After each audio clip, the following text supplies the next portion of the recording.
الرحمن الرحيم مالك يوم الدين إياك نعبد وإياك نستعين اهدنا الصراط المستقيم صراط الذين أنعمت عليهم غير المغضوب عليهم ولا الضالين آمين ربنا آتنا في الدنيا حسنة وفي الآخرة حسنة وقنا عذاب النار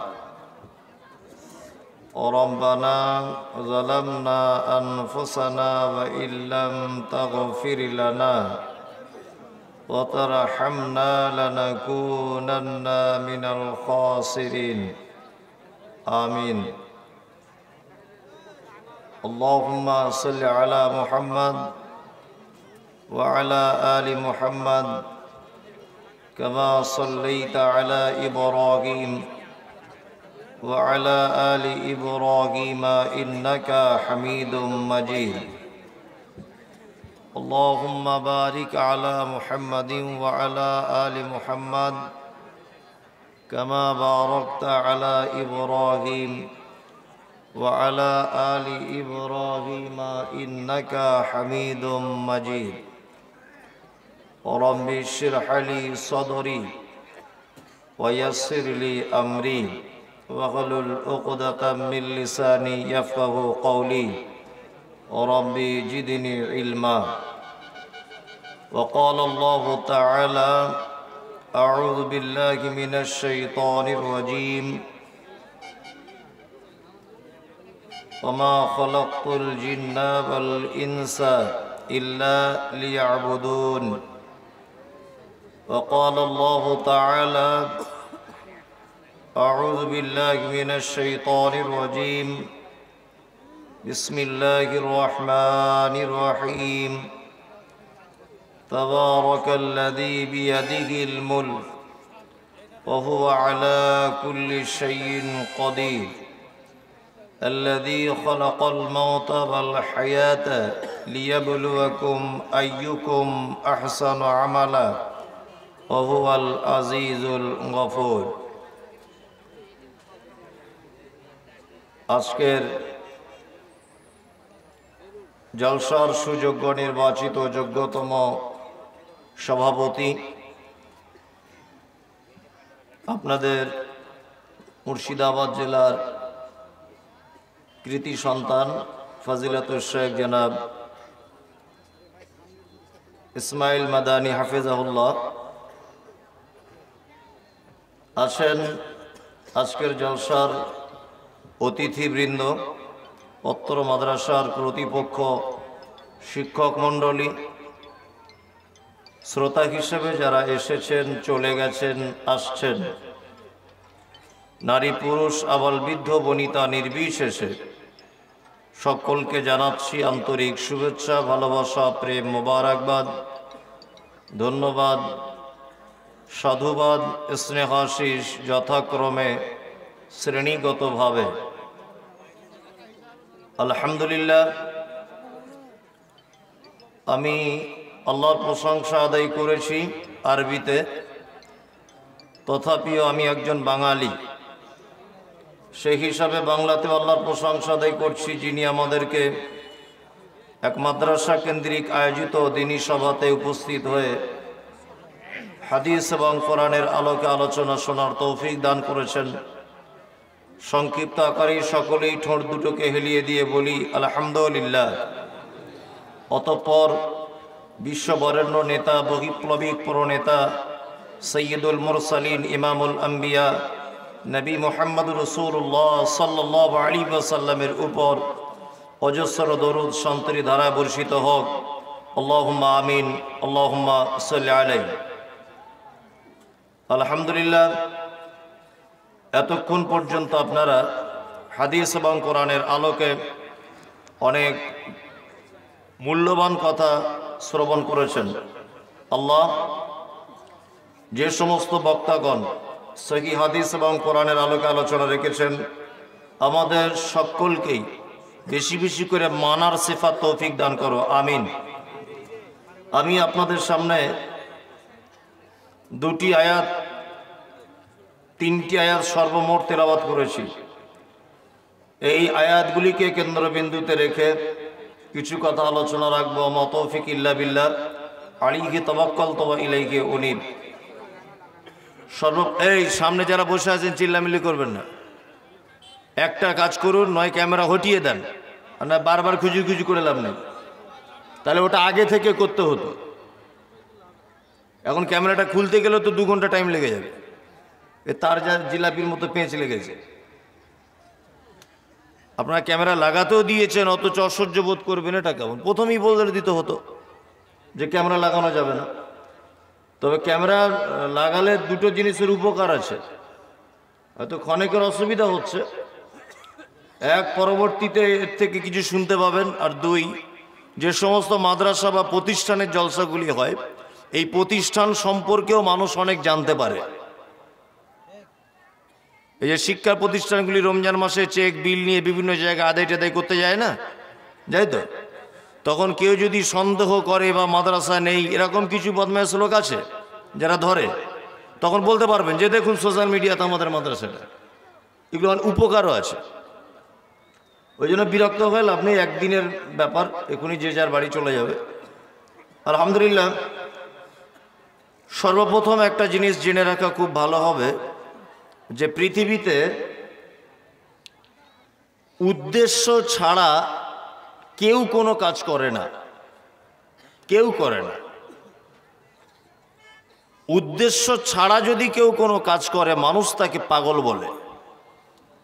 এক কথায় পাগল ছাড়া পৃথিবীর সমস্ত কিছু উদ্দেশ্য নিয়েই কাজ করে, করে না?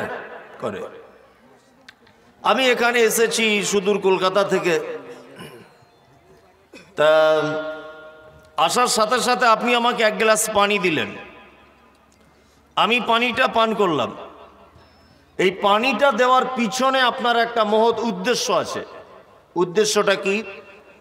না, একজন আলেম মানুষ, একজন বক্তা মানুষ, তারপরে দূরের একজন মুসাফির, এই লোকটাকে যদি 1 গ্লাস পানি পান করাতে পারি, অন্ততপক্ষে আমি 2-5টা নেকি অর্জন করতে পারবো। এই উদ্দেশ্য আপনার থাকে, থাকে না? থাকে। আল্লাহ সুবহানাহু ওয়া তাআলা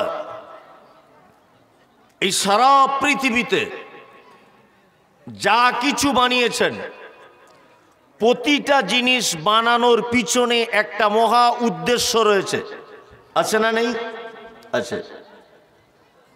আপনাকে আমি একটা জিনিস বোঝানোর জন্য বলছি।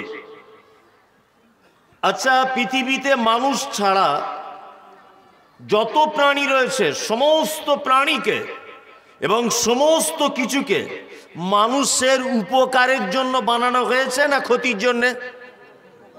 হ্যাঁ, উপকারের জন্য, তাই তো? আচ্ছা আচ্ছা, বলুন তো, শূকরের মাংস এটা জায়েজ না না জায়েজ? না জায়েজ।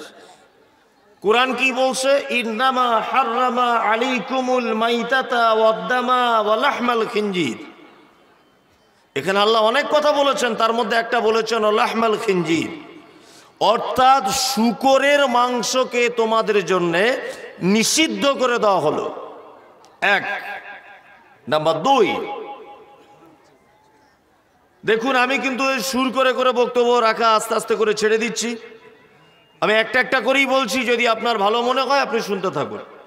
নাম্বার 2, একটা গরু এখান দিয়ে হেঁটে হেঁটে গেল, ভালো করে বুঝবেন, একটা গরু এই জায়গাটায় হেঁটে চলে গেল।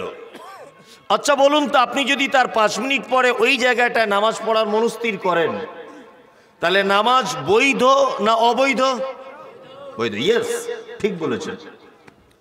আচ্ছা, একটা শূকর এখান দিয়ে চলে গেল, আচ্ছা বলুন তো, ওই জায়গাটা যদি 2-4 মিনিট পরে আপনি নামাজ আদায় করবেন ভাবছেন, পড়া যাবে? যাবে না। তার মানে পৃথিবীর সব থেকে নিকৃষ্ট এবং জঘন্য প্রাণী, তার নাম শূকর। আল্লাহর ভাষাতেও শুকর, দুনিয়াবি ভাষার দিক দিয়ে যদি আপনি দেখতে চান সেটা হচ্ছে এই যে সারা পৃথিবীর দেখবেন প্রতিটা প্রাণী পরিষ্কার পরিচ্ছন্নতাকে খুব বেশি পছন্দ করে। ওই জন্য দেখবেন মুরগি যখন ধুলোতে শুয়ে থাকে উঠে গাটাকে ঝেড়ে নেয়। শালিক পাখিকে দেখতে পাবেন মাঠে গিয়ে পুকুরে গোসল করে, বক গোসল করে, কাক ও দেখবেন গোসল করে, ছাগল আপনি লক্ষ্য রাখবেন আপনার বাড়ির ছাগলটা সবসময়তে দেখবেন কাঠের উপরে উঁচু জায়গাতে শুতে বেড়াতে দৌড়াতে পছন্দ করে। লক্ষ্য রাখবেন এটা। এক কথাতে পৃথিবীর প্রতিটা প্রাণী পরিষ্কার পরিচ্ছন্নতা খুবই পছন্দ করে। একটা মাত্র জঘন্য প্রাণী আছে, যে প্রাণীটির নাম হচ্ছে শূকর। একে যত পরিষ্কার জায়গাতেই রাখে নিজে পায়খানা করে নিজে গায়ে মেখে নেবে। আর এরা এত জঘন্য একটা প্রাণী যে একটা শূকর পায়খানা করলে পৃথিবীর কোনো প্রাণী নেই যে তার বিপরীত লিঙ্গ পায়খানা করলে সেটা খায়। কাক কাকের পায়খানা খায় না, গরু গোবর খায় খায় না, কুকুর আর একটা কুকুরের পায়খানা খায় খায় না। পৃথিবীতে একটা নিকৃষ্ট প্রাণী রয়েছে তার নাম শূকর। এ পায়খানা করলেই আর একটা শূকর গিয়ে চ্যাট করে চেটে মেরে দেয়। এটা আপনি দেখতে পাবেন। আল্লাহ যদি সবকিছুই আমাদের জন্য কল্যাণের জন্য পাঠালেন, আচ্ছা বলুন তো তাহলে একে কেন পাঠানোর প্রয়োজন ছিল? এটা একটা কথা জাগে মনে।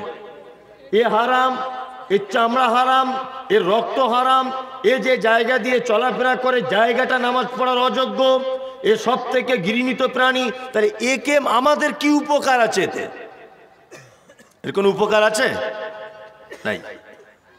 কুকুর একটা প্রাণী, এটা আল্লাহ নবী সাল্লাল্লাহু আলাইহি ওয়াসাল্লাম বলেছেন যে কেউ যদি বাড়িতে শখ করে কুকুর যদি পালে অর্থাৎ পোষে, প্রত্যেক দিন তার আমলনামা থেকে 2 কেরাত অর্থাৎ 2টি উহুদ পাহাড়ের সমান নেকি মাইনাস করে দেওয়া হবে প্রত্যেক দিন।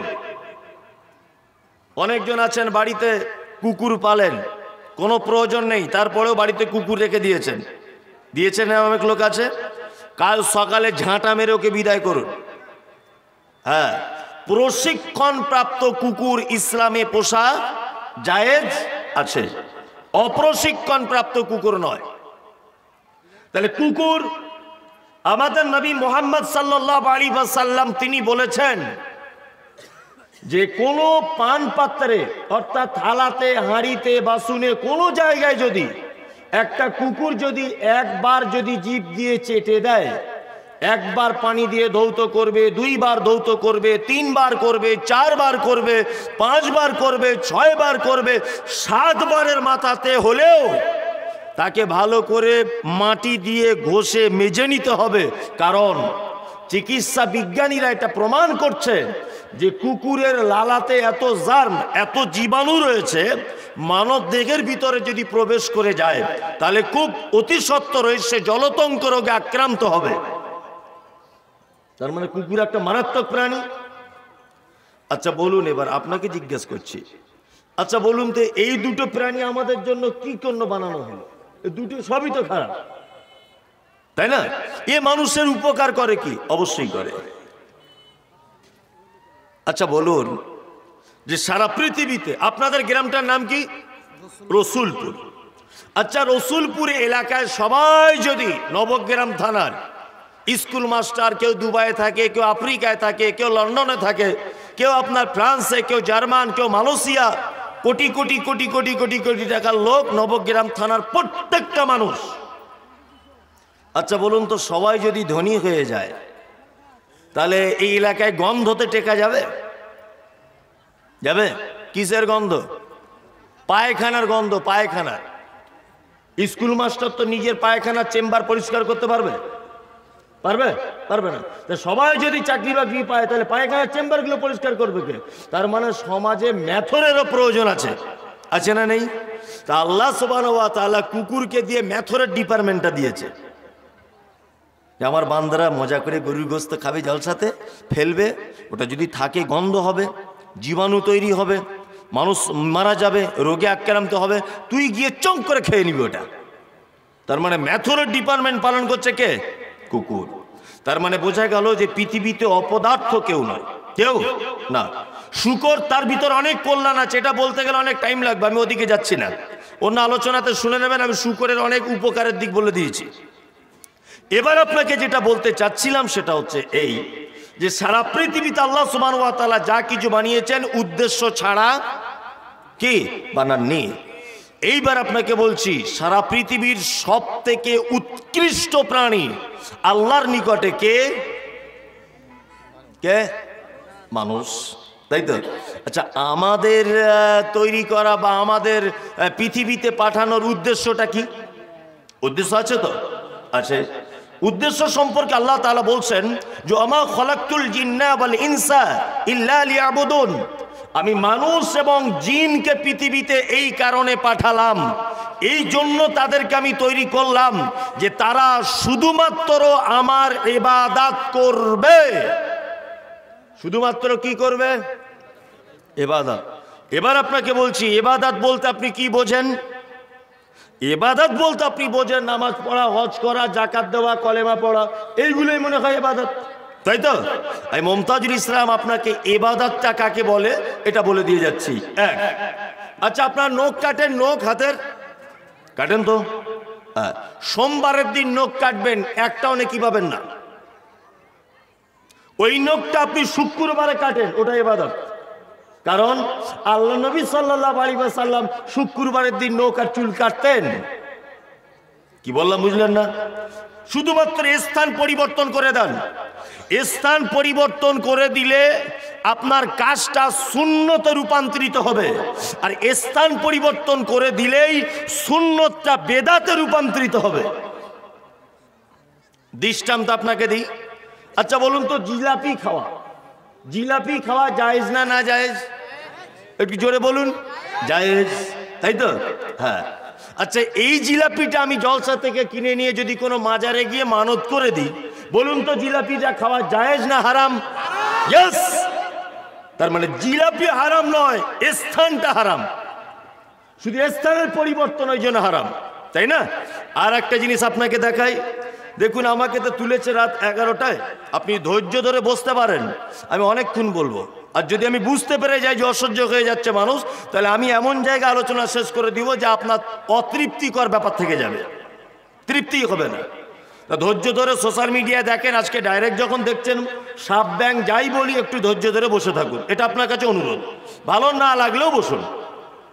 তাহলে আপনাকে দেখলাম স্থান পরিবর্তন। আচ্ছা বলুন, পৃথিবীতে একটা লোক জন্মগ্রহণ করেছিলেন, বুঝে উত্তর দেবেন। সেই লোকটা এক পর্যায়ে নিজেকে আল্লাহ বলে দাবি করেছে, বলুন তো কে? ইয়েস, ফেরাউন। ফেরাউন। আচ্ছা, ফেরাউন ভালো লোক না খারাপ লোক? খারাপ লোক। আচ্ছা বলুন তো দেখি, ফেরাউনের নাম বললে নেকি হয় না গোনা হয়? সবাই বলছে গোনা হয়। অথচ কোরআনের 2-4 পাতা অন্তর অন্তর ফেরাউনের নাম আছে না নেই? আছে। আপনি যদি ফেরাউনের নামটা কোরআনের ভিতরে ঢোকান, প্রত্যেক অক্ষরে 10টা করে নেকি, প্রতিটা অক্ষরে 10টা নেকি। এমনিতে কেউ ওর নাম নিতে চায় না, নেকি হয় কি হয় না? আবুল আহাব লোকটা ভালো লোক না খারাপ লোক? খারাপ লোক।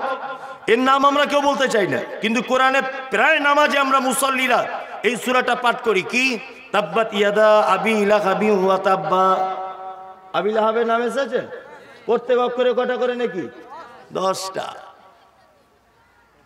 তার মানে স্থান পরিবর্তন। জিলাপি যতক্ষণ জলসায় ছিল জায়েজ, ওই জিলাপিটাই তুলে মাজারে নিয়ে গেলে হারাম। এমনি মুখে ফেরাউন বললে নেকি নেই, এমনি আবুল আহাব বললে নেকি নেই, আছে। যখন আপনি কোরআন মাজিদে পড়বেন তখন কি নেকি পেয়ে যাবেন। তা আসলে যে ইবাদতটা কি, এটা আমরা বুঝি না, আমরা বোঝার চেষ্টা করি না। চেষ্টা করি না। আমরা ঠিক এই রকম ভাবে বুঝতে চাই। যেমন আপনি ধরে নেন, ওই আপনার কি বলে নখ কাটাটা বললাম, আপনি প্যান্ট তৈরি করছেন, একটা জিন্স প্যান্ট। তা সবাই গাঁটের নিচে জিন্স প্যান্ট পরে, আজকাল পরে না, জামানা তো উল্টে গেছে। আল্লাহর নবী মেয়েদের ব্যাপারে বলেছেন যে তোমরা গাঁটের নিচে কাপড় পরিধান করো। আর এখন যুবক ছেলেরা গাঁটের নিচেই পড়ছে, আর আমাদের ঘরের মেয়েরা গাঁটের 4-5 আঙুল উপরে ওর পায়ের হাঁটুর একটু নিচে জ্যাগিন্স না লেগিংস পরে ঘুরছে। সম্পূর্ণ উল্টা, উল্টা নয়, উল্টা। আর আমি মমতাজুল ইসলাম এখন বলে দিচ্ছি, লিঙ্গ কটা? দুটা, তাই না? লিঙ্গ দুটা, নারী আর পুরুষ। এখন ভারতবর্ষের প্রতিটা, পশ্চিমবাংলার প্রতিটা স্কুলে এই সিলেবাসে এইটা পড়ানো উচিত যে লিঙ্গ এখন 3টে।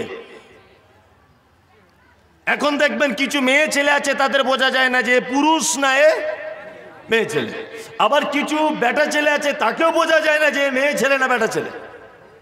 ও কানে দুল পড়ে, এও কানে দুল পড়ে। যেমন মুসলমান এখন চেনা যায় না, হিন্দু সে জুয়ো খেলে, মুসলমানও খেলে। ও তাস খেলে, মুসলমানও তাস খেলে, তাই না? ও হারাম খায়, এও হারাম খায়। ও নামাজ পড়ে না, এও নামাজ পড়ে না। ও সুদে টাকা নেয়, এও সুদে টাকা নেয়। কোন জায়গায় ডিফারেন্স আপনি দেখান? ও মাজারে যায়, ও আপনার দুর্গার কাছে যায়, এ দরগায় যায়। ও মন্দিরে যায়, এ মাজারে যায়। ও মাটির ঠাকুর তৈরি করে উপরে পূজা করে, এ মুসলমান মরা মানুষ কবরে ঢুকিয়ে পুজো করে। কোন জায়গাটা ডিফারেন্স? ওরা 40-এ করে, মুসলমানরা 40 চাহারম করে, ওরা শ্রাদ্ধর কাজ করে। ওরা ঠাকুরের কাছে মাথা নত করে, এ বাবার কাছে করে। ও মন্দিরে গিয়ে কি করে? ঠাকুরের সামনে প্রসাদ দেয়, এ বাবার সামনে মানত করে। কোন জায়গাটা ডিফারেন্স আপনি বলুন? চেনা মুশকিল আছে না নেই? আচ্ছা, মুশকিল। এখন এদের চিনতে গেলে প্যান্ট খুলে দেখতে হবে কে মুসলমান। হাসছেন কেন আপনি? আপনাকে কয়েকটা কথা বলছি, খুব ভালো করে শুনুন। এগুলো ঠান্ডা মাথায় ভাবুন যে এইটুকু ছেলে বলে যাচ্ছে কি। আমার মায়ের হিসাব অনুযায়ী আমার 32 ইয়ার্স, আমার বয়স 32 বছর। এটা আমার মায়ের একদম জন্ম তারিখ, আমার মায়ের। তা আমি এইটুকু বয়সে যা অভিজ্ঞতা অর্জন করেছি, আপনাকে একটা কথা বলি। আচ্ছা বলুন তো, ইসলামের সব থেকে কড়া ফরজ তার নাম কি? নামাজ। আল্লাহ নবী সাল্লাল্লাহু আলাইহি ওয়াসাল্লাম বলেছেন, যে ব্যক্তি সালাত আদায় করে না ও মুসলিম থাকতে পারে না, তাই তো? তারপরের উত্তম ফরজ কোনটা? ধরে নেন যাকাত, বোঝানোর জন্য। তারপরের ফরজ কোনটা? ধরে নেন হজ। তারপরের ফরজ কোনটা? ধরে নেন রমজানের সিয়াম পালন করা, তাই তো? তাহলে আমরা যে লোকটা নামাজ পড়ে না ওকে মুসলমান বলি, যে লোকটা রোজা রাখে না ওকে মুসলমান বলি, যে লোকটা পিতামাতার সঙ্গে অসৎ ব্যবহার করে, আমরা সব কিছু ওকে কিন্তু মুসলমান বলি। বলি কি বলি না? অথচ আল্লাহর নবী বলেছেন যে নামাজ পড়ে না ও মুসলমান থাকে না। তার মানে নামাজের নাম মুসলমান নয়, তাই তো? হজ করার নাম মুসলমান নয়, জাকাত দেওয়ার নাম মুসলমান নয়। মুসলমান কিসের নাম? বলছে তোর মুসলমানই হয়েছে, মানে চামড়া কাটার নাম মুসলমান। মানে মুসলমানি মানে আমি মুসলমান। মানে ও এতটুকু জানে নামাজ ছেড়ে দিলে ও মুসলমান থাকে না, এটাই অভিযোগ নেই। ও ভেবেছে যে চামড়াটা কাটলেই মনে হয় মুসলমান হয়ে যায়, ওই জন্য চামড়া কাটার নামও দিয়েছে সমাজের মানুষ মুসলমানি। মানে এইটাই মুসলমান হতে গেলে শর্ত। নামাজ না পড়লে অসুবিধা নেই, রোজা না করলে অসুবিধা নেই, তাই তো? যাই হোক, ইবাদত বলতে আমরা এটা বুঝবো, ঘুম থেকে উঠে ঘুমোতে যাবার আগ পর্যন্ত এই টোটাল সারাদিনের কর্মসূচিটা আল্লাহ এবং তার রাসূলের পদ্ধতিতে যদি হয়, অবশ্যই ওটা ইবাদত। দর্জির কাছে গেলেন, আমি কথা বলিনি, যা প্যান কাটতে, তা দর্জিকে বললেন গাঁটের একটু উপরে কাটো তো ভাই, উপরে কাটো। তা দর্জি বলছে 2023 সালে গাঁটের উপরে কাপড় পরবে? বোকা ছেলে, কোথায় এরকম কাপড় কেউ পরে? তখন আপনি বলুন এই কাপড় পরার কথা বলেছেন আমাদের নবী মুহাম্মদ সাল্লাল্লাহু আলাইহি ওয়াসাল্লাম। এই জন্য কাপড়টা আমি উপরে পরছি। আপনি যদি নবী পড়তে বলেছেন বলে আপনার প্যান্টটাও যদি কাটেন, অবশ্যই ওটা ইবাদতে পরিগণিত হবে ইনশাআল্লাহ আজিজ, ওটা ইবাদত। এবার আপনাকে একটা দায়িত্বের কথা বললাম, সেটা হচ্ছে কি না, সেটা আল্লাহ আমাদেরকে পাঠিয়েছেন মূল বিষয় কি কি ইবাদত করার জন্য। সর্বক্ষেত্রে তার কি করতে হবে? দাসত্ব। এবার আপনাকে বলছি, আমাদেরকে ইবাদত করার পরে পরে কিছু দায়িত্ব দিয়েছে। এই জায়গাটা আমি চূড়ান্ত পর্যায়ের আলোচনা করব ইনশাআল্লাহ আজিজ। আল্লাহ যদি আমাকে বলায়, আপনাকে বিনীত অনুরোধ ধৈর্য সহকারে বসার জন্যে। এক, ইবাদত করার পরে পরই আমাদের কাছে আল্লাহ তাআলা দিয়েছেন কিছু দায়িত্ব। দায়িত্ব নাম্বার এক, আল্লাহ তাআলা বলছেন শুধুমাত্র লিইয়ুযহিরাহু আলাদ-দীনি কুল্লি। আচ্ছা বলুন, পৃথিবীতে মানুষ বেশি না অন্যান্য প্রাণী বেশি? হ্যাঁ বলছে মানুষ, এ বলছে মানুষ বেশি। আর এমনি বলে দিয়েছে লাগে লাগে নাই না লাগে, এরকম একটা ব্যাপার। এই তুমি যে ঘরে ঘুমাও সেই ঘরে তো মশারি ডেঙে ঘুমাও, তো ক হাজার মশা আছে তোমার বাড়িতে? তোমার বউ যেখানে রান্না করে ওখানে যদি এক ফোঁটা তরকারি ফেলে দাও, কত হাজার পিপিলিকা আসে?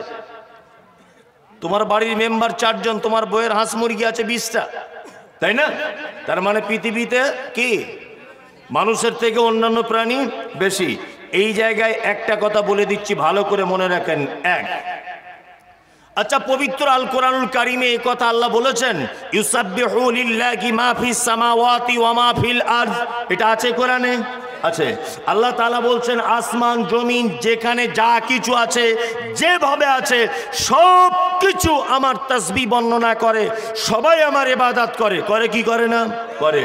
গরু তার পদ্ধতিতে ইবাদত করে, ছাগল তার পদ্ধতিতে করে, মুরগি তার পদ্ধতিতে করে, শ্রীগাল তার পদ্ধতিতে করে, হাঁস তার পদ্ধতিতে করে, পিপিলিকা তার পদ্ধতিতে করে, সাপ তার পদ্ধতিতে সে আল্লাহকে ডাকে। মানে সারা পৃথিবীতে যত প্রাণী রয়েছে প্রত্যেক প্রাণী আল্লাহকে ডাকে। এবার বলুন, মানুষ তৈরি করার আগে আল্লাহ আর একটা জিনিস তৈরি করেছে, তার নাম মালাইকা, অর্থাৎ ফেরেশতা, তাই তো? আচ্ছা বলুন তো, ফেরেশতারা জান্নাত জাহান্নাম ব্যাপার আছে ফেরেশতাদের? আছে? নাই। ফেরেশতারা জান্নাতেও যাবে না, ফেরেশতারা জাহান্নামেও যাবে না। তাদের কাজ কি? নাঙল চালানো নয়, তাদের কাজ বিয়ে করা নয়, তাদের কাজ কি এই আপনার রিক্সা চালানো, টোটো চালানো, রাজমিস্ত্রি কাজ করা নয়।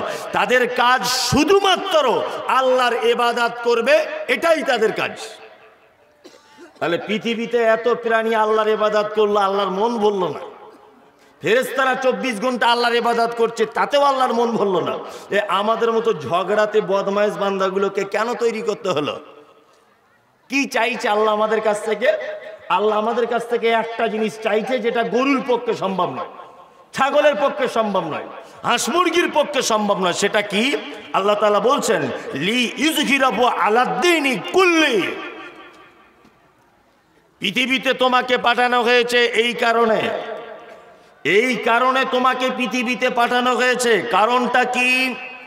কারণটা হচ্ছে এই যে পৃথিবীর যত রকমের মতাদর্শ আছে, পৃথিবীর যত বিধান আছে, পৃথিবীর যত আইন কানুন আছে, পৃথিবীতে যত রকমের মত ও পথ আছে, সমস্ত মত পথ আইন বিধান সমস্ত কিছুর থেকেও কোরআন শ্রেষ্ঠ, সমস্ত কিছুর থেকেও আমার বিধান শ্রেষ্ঠ।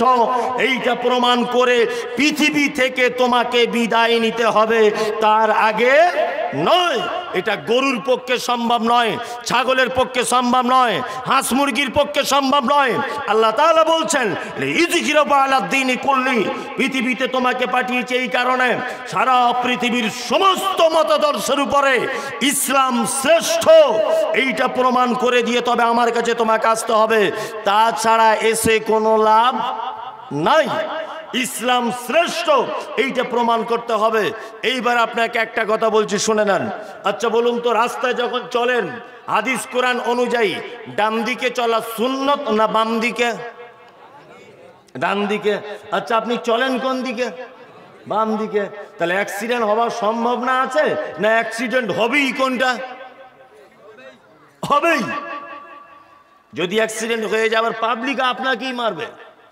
বিয়াদব কোথাকারে দেখে চলতে পারো না, নিজের সাইডে যেতে পারো না, বলবে কি বলবে না?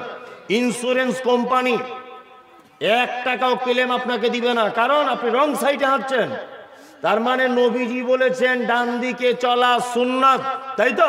আপনি ভারতবর্ষের মাটিতে এই হাদিসটা মানাতে পারবেন? পারবেন? পারবেন না। সুদ প্রকাশ্যভাবে কি হারাম, তাই তো? সরকার নিয়ম করে দিয়েছে, কি নিয়ম? যে জিরো ব্যালেন্সেরও তোমাকে একটা অ্যাকাউন্ট খুলতে হবে। জিরো ব্যালেন্স কারোর হয় না, ব্যালেন্স হয়তো জিরো করে বইটা কেটেছে, কিন্তু 2-5 হাজার টাকা রিক্সাওয়ালারও জমা আছে, থাকে কি থাকে না? আজকে 2 বছর রিক্সাওয়ালার 5 হাজার টাকা জমা আছে। 5 হাজার টাকায় ব্যাংক 2 টাকা সুদ দিলেও দিয়েছে কি দেয়নি? দিয়েছে। তার মানে আপনি ডাইরেক্ট সুদ যদি নাও খান, কোনো রকম ভাবে সুদের সঙ্গে জড়িয়ে যাচ্ছেন। ঠিক বললাম না ভুল বললাম? ঠিক। তাহলে সুদ প্রকাশ্য হারাম। আমাদের নবী মুহাম্মদ সাল্লাল্লাহু আলাইহি ওয়াসাল্লাম তিনি বলেন, 1 দিরহাম বা 1 টাকা পরিমাণ কেউ যদি সুদের টাকা খায়, তাহলে সে তার মায়ের সঙ্গে ব্যভিচার করলে যে পাপ হয় তার আমলনামাতে সেই পাপ লিপিবদ্ধ করা হয়। তাহলে বলুন, আপনি সুদ থেকে এখান থেকে বাঁচতে পারছেন? পারছেন? পারছেন না।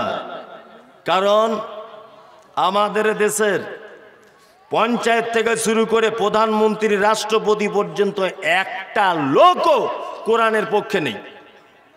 আছে? ইসলামের পক্ষে কেউ আছে? আছে? নাই। এইবার আপনাকে একটা কথা বলছি, তাহলে এইখানে আপনি রাস্তার ডান দিকে চলা হাদিস মানানো যাবে? যাবে? যাবে না। তাহলে এই হাদিসটা এখানে কি করে চালাবেন? আল্লাহ যে কোরআন মাজিদে বলছেন লিইউযহিরাহু আলাদ দীনি কুল্লি, কোরআনের বিধান পৃথিবীতে প্রতিষ্ঠা করতে হবে, তবে তোমাকে পৃথিবী ছেড়ে আসতে হবে। এইখানে প্রতিষ্ঠা, সুদের প্রতিষ্ঠা করা সম্ভব? বলুন সম্ভব? সম্ভব নয়। আপনি কি করবেন তাহলে এখানে? এবার ইসলাম প্রতিষ্ঠা করবেন কি করে, সেটা একটা পদ্ধতি আপনাকে বলে দিচ্ছি, তারপরে আবার কোরআন দিয়ে একটা কথা বলবো। সেটা হচ্ছে এই, আচ্ছা আমি যদি আপনাদের মাদ্রাসার যদি শিক্ষক হই, আর যদি সেক্রেটারির কথা যদি না শুনি, আচ্ছা বলুন তো আমার চাকরি থাকবে না যাবে? যাবে। যাবে। হ্যাঁ যাবে। আপনাদের গ্রামের পঞ্চায়েত, সে যদি এলাকার এমএলএর কথার অবাধ্য হয়, তা আগামী বছর আর টিকিট পাবে? পাবে না। তার মানে প্রত্যেক ব্যাপারে দায়িত্বশীল যারা মানুষ আছে তাদের কথা মেনে কি চলতে হয়, তাই তো? আচ্ছা আমাদের দেশের যিনি বর্তমান প্রধানমন্ত্রী, আমি নাম বলবো না, নাম বলতে আমার খুব খারাপ লাগে আর কি, বুঝলেন তো? নাম মুখে বলতে খুব আমার অ্যালার্জি, ওই জন্য নাম বলছিলাম। যিনি বর্তমানের প্রধানমন্ত্রী, আচ্ছা আপনারা মুসলমানরা কি এটা চান? কারা কারা চান হাত তুলুন, যে আমাদের দেশের ওই লোকটা প্রধানমন্ত্রী না হয়ে হযরত আবু বকরের মতো একটা ইমানদার লোক হোক? কে কে চান? সবাই চান? বাহ, মাশাআল্লাহ।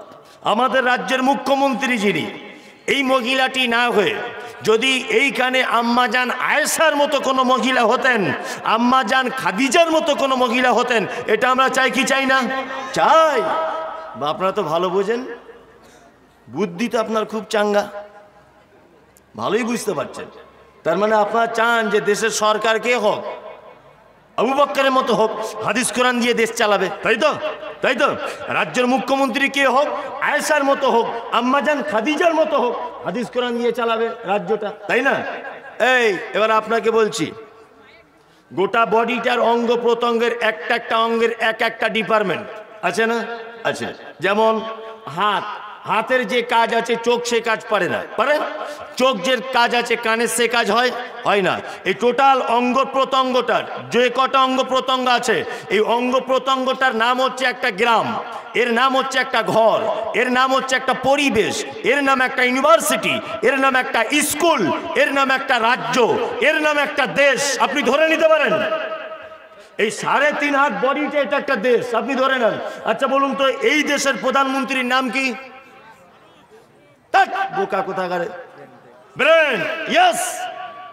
এই দেশটার প্রধানমন্ত্রীর নাম কি? ব্রেন। তাহলে এবার আপনারা আবার উত্তর দেন, বলুন সুদের টাকা জায়েজ না না জায়েজ? না জায়েজ।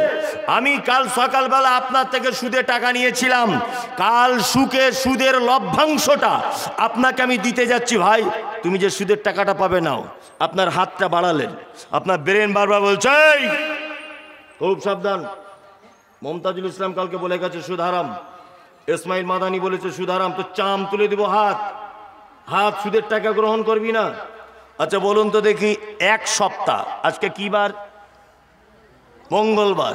গত মঙ্গলবার থেকে আজকে মঙ্গলবার পর্যন্ত একটা লোক বলুন তো যে আমার অঙ্গ প্রত্যঙ্গটাকে আমি সহি হাদিস এবং কোরআনের আলোকে পরিচালনা করেছি, একটা লোক বলুন। কেউ বলতে পারবেন? আছেন কেউ বাপের বেটা যে আমার ব্রেন আমার হাতকে যা বলেছে আমার হাত তাই শুনেছে? আমার ব্রেন বলেছে উলঙ্গ নারীকে দেখা যাবে না, চোখকে মানা করেছে, আমার চোখ আমার ব্রেনের কথা শুনে উলঙ্গ নারী দেখা থেকে নিজেকে বাঁচিয়েছে। আমার ব্রেন বলেছে গাল দেওয়া যাবে না, এক সপ্তাহ আপনি গালাগালি করেননি। আমার ব্রেন বলেছে কোনো ভাইকে অন্যায়ভাবে মারা যাবে না, এক সপ্তাহ আপনি আপনার হাতকে রুখে দিয়েছেন। কোন ভাইয়ের গীবত করা যাবে না, আপনি আপনার মুখকে রুকেছেন। আল্লাহ তাআলা বলেন ইয়া আইয়ুহাল্লাযীনা আমানু ইজতানিবু কাসীরাম মিনাজ জান্নি ইন্না বাযাজ জান্নি ইসমুন। তোমরা ধারণা করা থেকে বাঁচো, অবশ্যই ধারণাটা হচ্ছে মহাপাপ। আপনি বলুন যে আপনি এক সপ্তাহ কারো ব্যাপারে ধারণা করা থেকে বিরত থেকেছেন, মিথ্যা কথা বলে বিরত থেকেছেন, হারাম খাদ্য ভক্ষণ করা থেকে বিরত থেকেছেন। একটা লোক বলুন যে এক সপ্তাহ আমার এই বডি নামক দেশটাকে আমি হাদিস কোরআন দিয়ে চালাতে পেরেছি। একটা লোক কেউ আছেন? তুমি 3.5 হাত জায়গাটা হাদিস কোরআন দিয়ে চালাতে পারো না, আর তুমি এই উদ্দেশ্য নিয়ে বসে আছো যে নরেন্দ্র মোদীর জায়গায় আবু বক্করের মতো লোক হোক। বদমাইশির জায়গা পাও না, নিজের বডিটাকে তুমি হাদিস কোরআন দিয়ে ঠিক করতে পারো না, দেশ হাদিস কোরআন দিয়ে চলবে, এই চিন্তা ভাবনা আসে কি করে মাথাতে? আশ্চর্য ব্যাপার। বোঝাতে পেরেছি কি বলছি? তাহলে এখানে ইসলাম প্রতিষ্ঠা করার কোন লাইন নেই, আছে? নেই, একটা মাত্র লাইন আছে। আপনাকে বলে দিচ্ছি, আমি একটা একটা করে বলবো, হাত তুলতে হবে যে আমি মেনে নিলাম। যদি না তোলেন আমি 12টা বাজবে 1 মিনিট আর দেরি করবো না, মানে আর 15 মিনিটের মধ্যে ছেড়ে দেব বক্তব্য। এক, ইসলাম প্রতিষ্ঠা করার এই মুহূর্তের নিয়ম কানুন পদ্ধতি হচ্ছে এই যে আপনি আপনার বডিকে দিয়ে ইসলাম প্রতিষ্ঠা করুন। এক, বিডিও অফিসে লাইন দিয়ে আছেন, প্রখর রোদ্দুর, চৈত্র মাসে সবাই রোদ্দুরে দাঁড়িয়ে আছে, সবাই এক বোতল করে পানি এনে ঢক ঢক ঢক ঢক করে দাঁড়িয়ে পানি পান করছে। আপনি সেখানে সবার মাঝে 1 গ্লাস পানি নিয়ে বসে পান করুন। লোক যখন সবাই জিজ্ঞাসা করবে কেন বসে পান করছো, আপনি সাথে সাথে বলুন পানি বসে পান করার কথা বলেছেন আমাদের নবী মুহাম্মদ সাল্লাল্লাহু আলাইহি ওয়াসাল্লাম। তাহলে বলুন পানি পান করা একটা সুন্নত, এই সুন্নতটা প্রতিষ্ঠা করা সম্ভব কি অসম্ভব? কেউ যদি বসে পানি পান করে সে কি এনআরসির তালিকায় পড়ে যাবে? কেউ যদি বসে পানি পান করে সে কি অ্যারেস্ট হতে পারে? কেউ যদি বসে পানি পান করে সমাজে কি খারাপ বলে বিবেচিত হবে? হবে না। তাহলে এই হাদিসটা আপনাকে নিজেকে দিয়ে আপনি প্রথম রেডি করুন। আজ থেকে 10টা লোক হাত তুলে বলুন যে আর জীবনে দাঁড়িয়ে পানি পান করব না, বসেই পানি পান করব। একটা হাদিস মানা, প্রতিষ্ঠা করা কি গেল। 2, এই এখানে এরকম লোক আছেন ওই যে বিড়ি টিড়ি টানছেন, আচ্ছা হারাম করে আছে এখানে? ও তাই আছে না?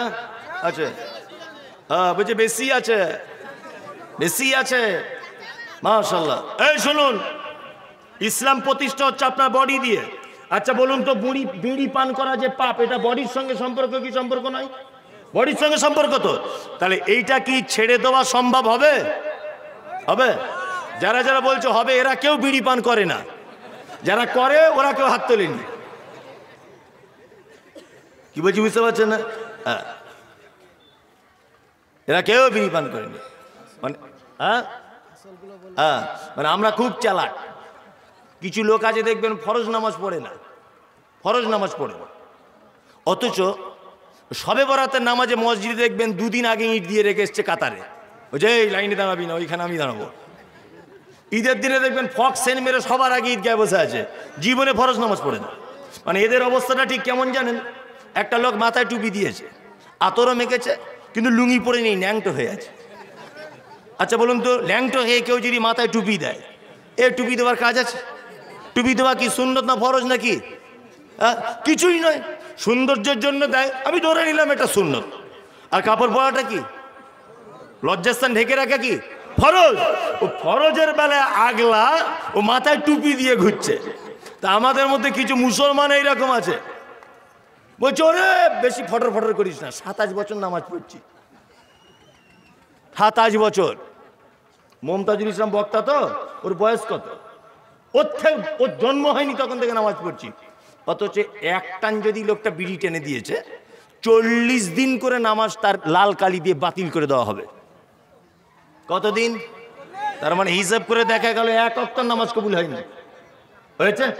রাসূলুল্লাহ কি বলেছেন?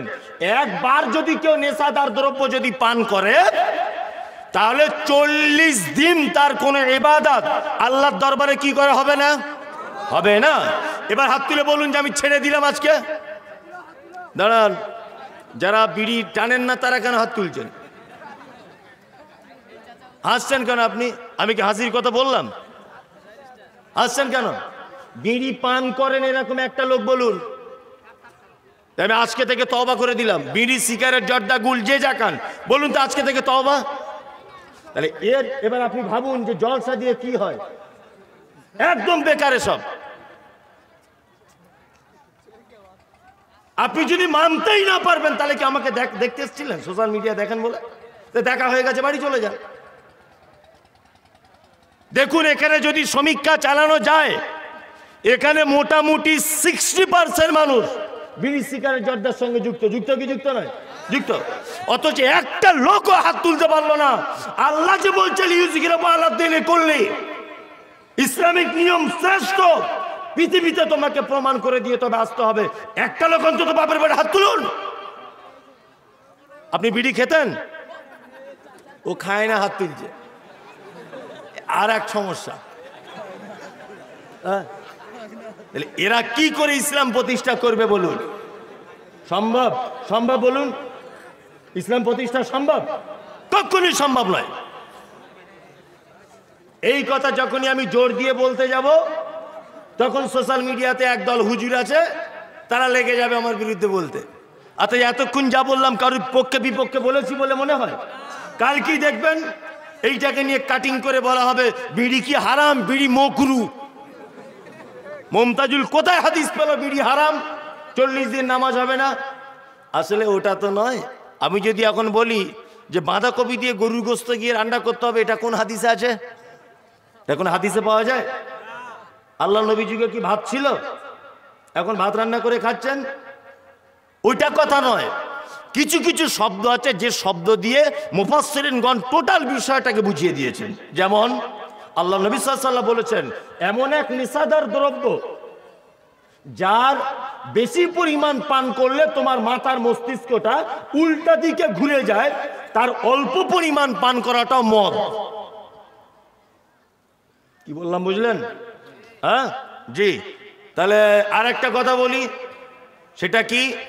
বিড়ি হচ্ছে জাহান্নামীদের খাদ্য। জাহান্নামীদের খাদ্য বিড়ি। যদি বলছেন বিড়ির কথা লেখা আছে, হ্যাঁ পাগল কথা করে, বিড়ির কথা কেন লেখা থাকবে? আল্লাহ তাআলা বলছেন যে জাহান্নামীদের খাদ্য হবে এই যে তাদের না পেট ভরবে, আর নয় তাদের খাদ্য থেকে শরীরে পুষ্টি যোগাবে। এটা জাহান্নামীদের খাদ্য। কি? না পেট ভরবে আর না শরীরের কোনো পুষ্টি যোগাবে। আচ্ছা বলুন তো, বিড়ি পান করলে পেট ভরে? শরীরে কোনো পুষ্টি যোগায়? উপকার হয়? হয় না। তাহলে এটা কি? জাহান্নামীদের খাবার, তাই তো? আবার অনেক লোক রয়েছে, বাড়ি থেকে মসজিদে মুয়াজ্জিন আজান দিল ফজরের সময়, আসসালাতু খায়রুম মিনান নাওম।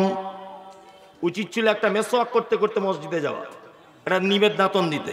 ও হারামখোর দাঁতন লালিয়ে একটা বিড়ি ধরিয়ে বাড়ি থেকে পুক পুক পুক পুক করে টানছে, টানতে টানতে মসজিদের গেটে গিয়ে ফেলেছে। আর বাসি মুখে বিড়ি পান করলে যে গন্ধ, মানে পাঁঠা ছাগলের থেকে গন্ধ বেশি। ছি ছি ছি ছি ছি ছি, সহ্য করাই মুশকিল। রে হারামখোররা গিয়ে আবার দেখছি সামনের কাতারে দাঁড়িয়ে আছে। এই 40 দিন কোনো ইবাদত গ্রহণ করা হবে না নেশার জিনিস পান করলে, 40 দিন। আমার খুব আফসোস থেকে গেল, দুঃখ থেকে গেল রসুলপুর গ্রামে এসে। আমি প্রায় সপ্তাহে 5 দিন আপনাদের এই রাস্তা দিয়ে যাতায়াত করি, আর প্রতিদিন প্রায় প্রতিদিন বললেই চলে, রাত 2টো 1টা 3টের দিকে আমি এই রাস্তা দিয়ে পার হই প্রতিদিন। আজকে রাতে যাব, আবার গতকাল আগামীকাল রাতে আবার এখান দিয়ে পার হব। আর প্রতিদিন আমাকে লক্ষ্য রাখবেন, আমার গাড়িটা চিনে রাখুন, ঠিক 3:30 4টের সময় আমি এই রাস্তা দিয়ে প্রতিদিন যাই, প্রায় যাই। অন্তত পক্ষে এখানে 10টা লোক যদি বলতেন যে আপনাকে ভালোবাসি, ওই জন্য এখানে এত রাত পর্যন্ত বসে আছি, মাওলানা দয়া করে আপনি যেটা বলেছেন আপনার কথা হাদিস কুরআন অনুযায়ী আমি আজকে মেনে নিলাম, তাহলে আমি খুব বড় খুশি হতাম। খুব, একটা লোকও নাই। এখানে আসাটা আমার ভুল হয়েছে, সব তো ফেরেশতা বসে আছে।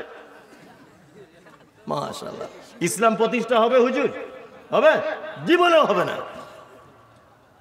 চলুন তাহলে, এতক্ষণ পর্যন্ত ইসলাম প্রতিষ্ঠা করে নিজের বডি দিয়ে গেল না, তাহলে দেশের প্রধানমন্ত্রী মসজিদ ভেঙে দিয়েছে, আমাদের আফসোস হয় কি হয় না? হয়। কেন আফসোস হবে? ও তো বেঈমান, ও তো বিশ্বাসঘাতক, ও তো মুসলিম নয়, ও তো কোরআনের শত্রু, ও মসজিদ ভাঙতেই পারে। তুমি যে মুসলমান জন্ম থেকে এখনো পর্যন্ত মসজিদে নামাজ পড়তে যাও না, ও মসজিদ ভাঙবে, তাই কি হয়েছে? ওর পক্ষে ওটা স্বাভাবিক, কারণ মসজিদ কত ইম্পর্টেন্ট ঘর এটা ও জানে না, এই জন্য মসজিদ লকডাউনে বুলডোজার দিয়ে ভেঙে দিয়েছে। আর তুমি মুসলমান, তুমি তো জানো যে 10 বছর বয়স থেকে তোমার উপরে নামাজ ফরজ করা হয়েছে, তুমি এখনো পর্যন্ত দাঁড়িয়ে পেচ্ছাপ করো, এখনো তুমি মসজিদের দিকে যাও না। তোমার আর ওর ভিতরে ডিফারেন্স কি হলো? ও মসজিদকে বুলডোজার দিয়ে ভেঙেছো, তুমি মসজিদকে ফাঁকা করে মসজিদ বিলীন করে দিয়েছো। সিনেমা হলে হাউসফুল, ক্রিকেট খেলা দেখতে যাবে হাউসফুল, ফুটবল খেলা দেখতে যাবে হাউসফুল, বাসে উঠবেন সিট নাই, ট্রেনে উঠবেন সিট নাই, প্লেনে উঠবেন সিট নাই, জলসা তলে আসবেন সিট নাই, স্টেজে বসবেন সিট নাই। আল্লাহর ঘর মসজিদ ফাঁকা, সব জায়গায় হাউসফুল চলছে। আল্লাহর ঘর ফজরের সময় 3 জন, তাই না? 3 জন ফজরের সময় আল্লাহর ঘরে। আল্লাহু আকবার। আল্লাহ এই জাতি কি করে পরিবর্তন পাবে? এই জাতির পরিবর্তন হবার কোনো রাস্তা নেই। চলুন, আল্লাহ সুবহানাহু ওয়া তাআলা পৃথিবীতে আমাদেরকে আর একটা কাজের জন্য পাঠিয়েছেন, সেই কাজটা বলার জন্য সূরা মুলকের আমি আপনাদের সামনে 2টা আয়াত বলেছি, 2টা আয়াতের একটু ব্যাখ্যা করে দিয়েই আমি আপনাদের কাছ থেকে চলে যাব। এক, আল্লাহ তাআলা বলেন, আচ্ছা এখানে আমার কিছু বিতর্কমূলক কথা নয়, কোরআনেরই কথা বলবো, দলিল দিয়ে বলবো, আপনার পক্ষে যদি চলে যায় অসুবিধা নেই তো? নেই তো? নেই তো? নেই। আল্লাহ তাআলা বলছেন, তাবারাকাল্লাযী বিয়াদিহিল মুলক। 3 নম্বরে আল্লাহ আমাদেরকে পৃথিবীতে কেন পাঠিয়েছেন এটা বলছি। এক, আল্লাহ তাআলা বলেন, তাবারাকাল্লাযী বিয়াদিহিল মুলক ওয়া হুয়া আলা কুল্লি শাইইন কাদির। বরকতপূর্ণ ওই আল্লাহর হাত। আরবিতে ইয়াদুন মানে কি? হাত, তাই তো? আল্লাহ বলছেন তাবারাকাল্লাযী বিয়াদিহিল মুলক। সারা পৃথিবীর যত রকমের ক্ষমতা, যত রকমের বাদশাহী কার হাতে?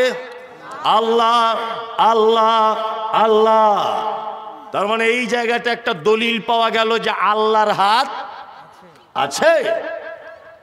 2, আল্লাহ তাআলা বলছেন সামিউম বাসীর, আমি দেখতেও পাই, আমি শুনতেও পাই। 3, আল্লাহ তাআলা পবিত্র আল কোরআনের সূরা কাফের ভিতরে বলেন, ইয়াওমা নাকুলু লিজাহান্নাম হালিম তালাত ওয়া তাকুলু হালিম মাজিদ, জাহান্নামকে জিজ্ঞাসা করা হবে, জাহান্নাম তোমার কি আরো কিছু লাগবে, তোমার কি পেট পরিপূর্ণ? তখন জাহান্নাম বলবে আল্লাহ যদি কিছু থাকে, তখন আল্লাহ তাআলা বলবেন নিজের পা দিয়ে দিই। জাহান্নাম তখন বলবেন কদ, যথেষ্ট হয়ে গেছে, আর লাগবে না। তার মানে আল্লাহর পা আছে, এটাও প্রমাণ হলো, তাই তো।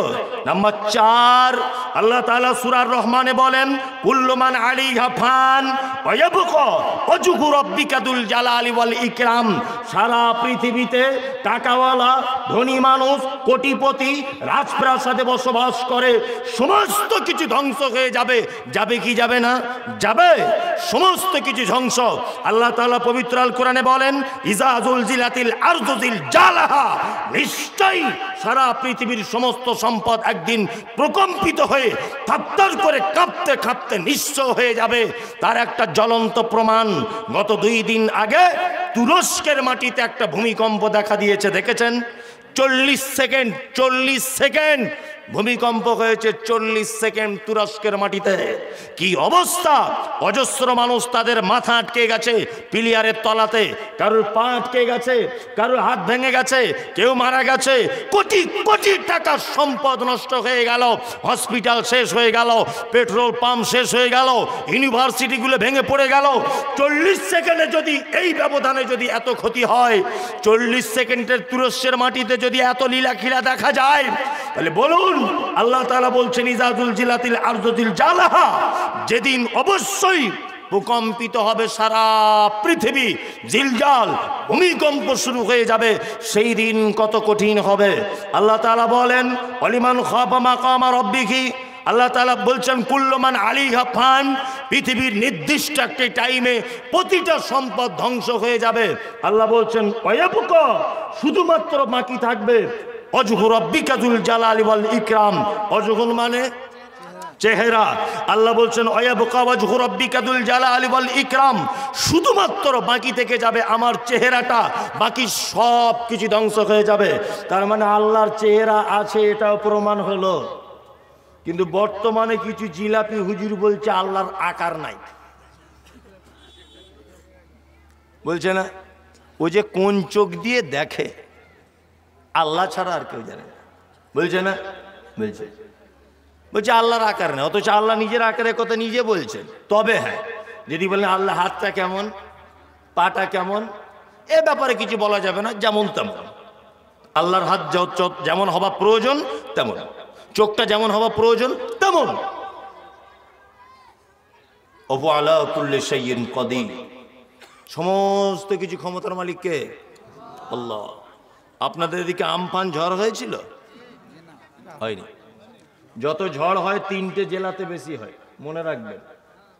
4টে জেলায়, 4-5টা জেলায়, হাওড়া, হুগলি, হাওড়া তো অতটা হয় না, হুগলি, কলকাতা, উত্তর আর দক্ষিণ 24 পরগনায় যত আল্লাহ ঝড় দিয়ে আপনার বেশি মানুষকে বিপদে ফেলবে, এই ঝড়গুলো দেখবেন বেশিরভাগ এই 3টে জেলার উপর দিয়ে চলে যায়। কারণ আছে, এই 2টো জেলা পার করার পরেই সুন্দরবন পড়ে যায়, ওই জন্য ঝড়টা গিয়ে ডাইরেক্ট সুন্দরবনের ভিতরে ঢুকে যায়, ওখানে মানুষ বসবাস করে না। আল্লাহ মানুষকে বাঁচাবার জন্যই এই ব্যবস্থাটা করেছেন।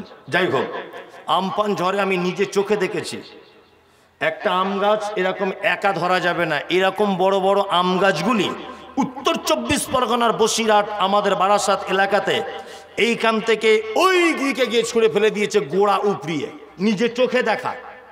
সেদিন 27শে রমজান, আমার আজও মনে আছে, আমার বাড়িতে একটা মুদিখানার দোকান, দোকানটার ভিতরে বসে আছি চুপচাপ আমি, আর দেখছি দোকানের মানে আপনার কি বলবো, লোহার পাইপ দিয়ে টিনগুলো সাঁটা আছে, জি, ব্রেক দিয়ে দোমরানো আছে, টিন লোহার পাইপ তুলে নিয়ে পুকুরে গিয়ে ফেলে দিল, নিজের চোখে দেখা এটা। এই ঝড় যখন হবে, আবহাওয়া দপ্তর 2 দিন আগে থেকে অ্যানাউন্স করছিল না? আপনাদের দিকে করেছিল, আমাদের দিকে করেছিল। মা বোনেরা, বাপ ভাইরা, মনোযোগ সহকারে শুনুন। অমুক গ্রাম পঞ্চায়েত থেকে ঘোষণা করা হচ্ছে আগামী বুধবার আমফান নামক একটা ঝড় বঙ্গোপসাগর থেকে উঠেছে। উত্তর দক্ষিণ 24 পরগনার সমস্ত মানুষদেরকে সতর্ক করা হচ্ছে, আপনারা গৃহপালিত পশুগুলো গলা থেকে দড়ি খুলে দেবেন। আর টালির ঘর যাদের, অবশ্যই ঘর থেকে বার হয়ে থাকবেন। গাছে যাদের বাড়িতে বড় বড় নারকেলের গাছ আছে আগে থেকে কেটে পরিষ্কার করে রাখুন, পাশের বাড়ির লোকের বিপদ হতে পারে। আর বেশি টেনশন করবেন না, ঘাবড়ানোর কিছু নেই। আমাদের রাজ্য সরকার ৮০,০০০ পুলিশ ফোর্স মোতায়েন করেছে, মোকাবেলা করবে। মনে মনে বলছি ওরে গরু কি আর গাছে ধরে? হ্যাঁ, কত বড় গরু, ১৫০-২০০ কিলোমিটার গতিতে ঝড় আসবে আর বলছে পুলিশ মোতায়েন করেছে, মোকাবেলা করবে। পুলিশই কোথায় থাকবে, তার 10 পয়সাও দাম নাই। ওর কোনো ঠিক আছে? ও ঝড় আটকাতে পারবে? সমস্ত ক্ষমতার মালিক কে? আল্লাহ, আল্লাহ, আল্লাহ। আল্লাহ তাআলা তারপরে বলেন, আল্লাযী খালাকাল মাউতা ওয়াল হায়াতা, আমি মওত এবং হায়াত তৈরি করেছি এই কারণে লিয়াবলুয়াকুম আইয়ুকুম আহসানু আমালা। এইটা বলার জন্য এতক্ষণ ঘুর দিয়ে দিয়ে এই জায়গাটা এলাম। আল্লাহ তাআলা বলছেন কি, লিয়াবলুয়াকুম আইয়ুকুম আহসানু আমালা। তোমাদেরকে পৃথিবীতে পাঠানোর আর একটা উদ্দেশ্য হলো আমার এই, যে তোমাদের মধ্যে উত্তম ভালো কাজ কে করবে, উত্তম আমল কে করবে, এইটা জিজ্ঞাসা করার জন্য পৃথিবীতে তোমাদেরকে পাঠিয়েছি। এই জায়গাটা আমার কথা সোশ্যাল মিডিয়াতে বিতর্কিত, আর আমি হয়ে গেলাম খারাপ লোক। তা কথাগুলো আপনাদেরকে বলি দিয়ে যাই তাহলে। জি, আচ্ছা বলুন তো, আল্লাহ এখানে বেশি আমলের কথা বললেন না আল্লাহ বললেন উত্তম আমলের কথা? কোনটা উত্তম? তার মানে বেশি আমলের দাম নাই। উত্তম আমল যদি ছোট হয় সেটার দাম কে বেশি, তাই না? একটা কথা এবার বলছি, শুনে রেখে দেন। সোনার আংটি, সোনার আংটি যদি আপনার আঙুলেই না ঢোকে, আচ্ছা বলুন তো আংটির কোনো দাম আছে? হ্যাঁ, দাম নাই। দাম আছে, কিন্তু পরার যে দাম, স্বর্ণকারের কাছে বিক্রি করলে দাম আছে, কিন্তু আপনি পরে যে স্বাদ পাবেন বা ওটা যে জন্য কিনেছেন সেই দামটা আছে? নাই। আংটি সোনার হতে পারে, কিন্তু আঙুলে যদি না ঢোকে ওর দাম নাই। জি, তা ইবাদত নামাজ হতে পারে, নামাজ হতে পারে, কিন্তু ওই নামাজটা যদি আল্লাহ রসুলের দীর্ঘ 23 বছরের জীবনীতে যদি না ঢুকে থাকে, ও নামাজ বেকার। কি বলছি বুঝতে পারছেন না? ওই নামাজ কি বেকার। হ্যাঁ, হুজুর সব কিছু নিয়েছে, হুজুর একটা জিনিস বাদ দিয়েছে। আল্লাহ নবী সাল্লাল্লাহু আলাইহি ওয়াসাল্লাম বলেছেন, কি বলেছেন? লা সলাতা লিমান লাম ইয়াকরা বিফাতিহাতিল কিতাব।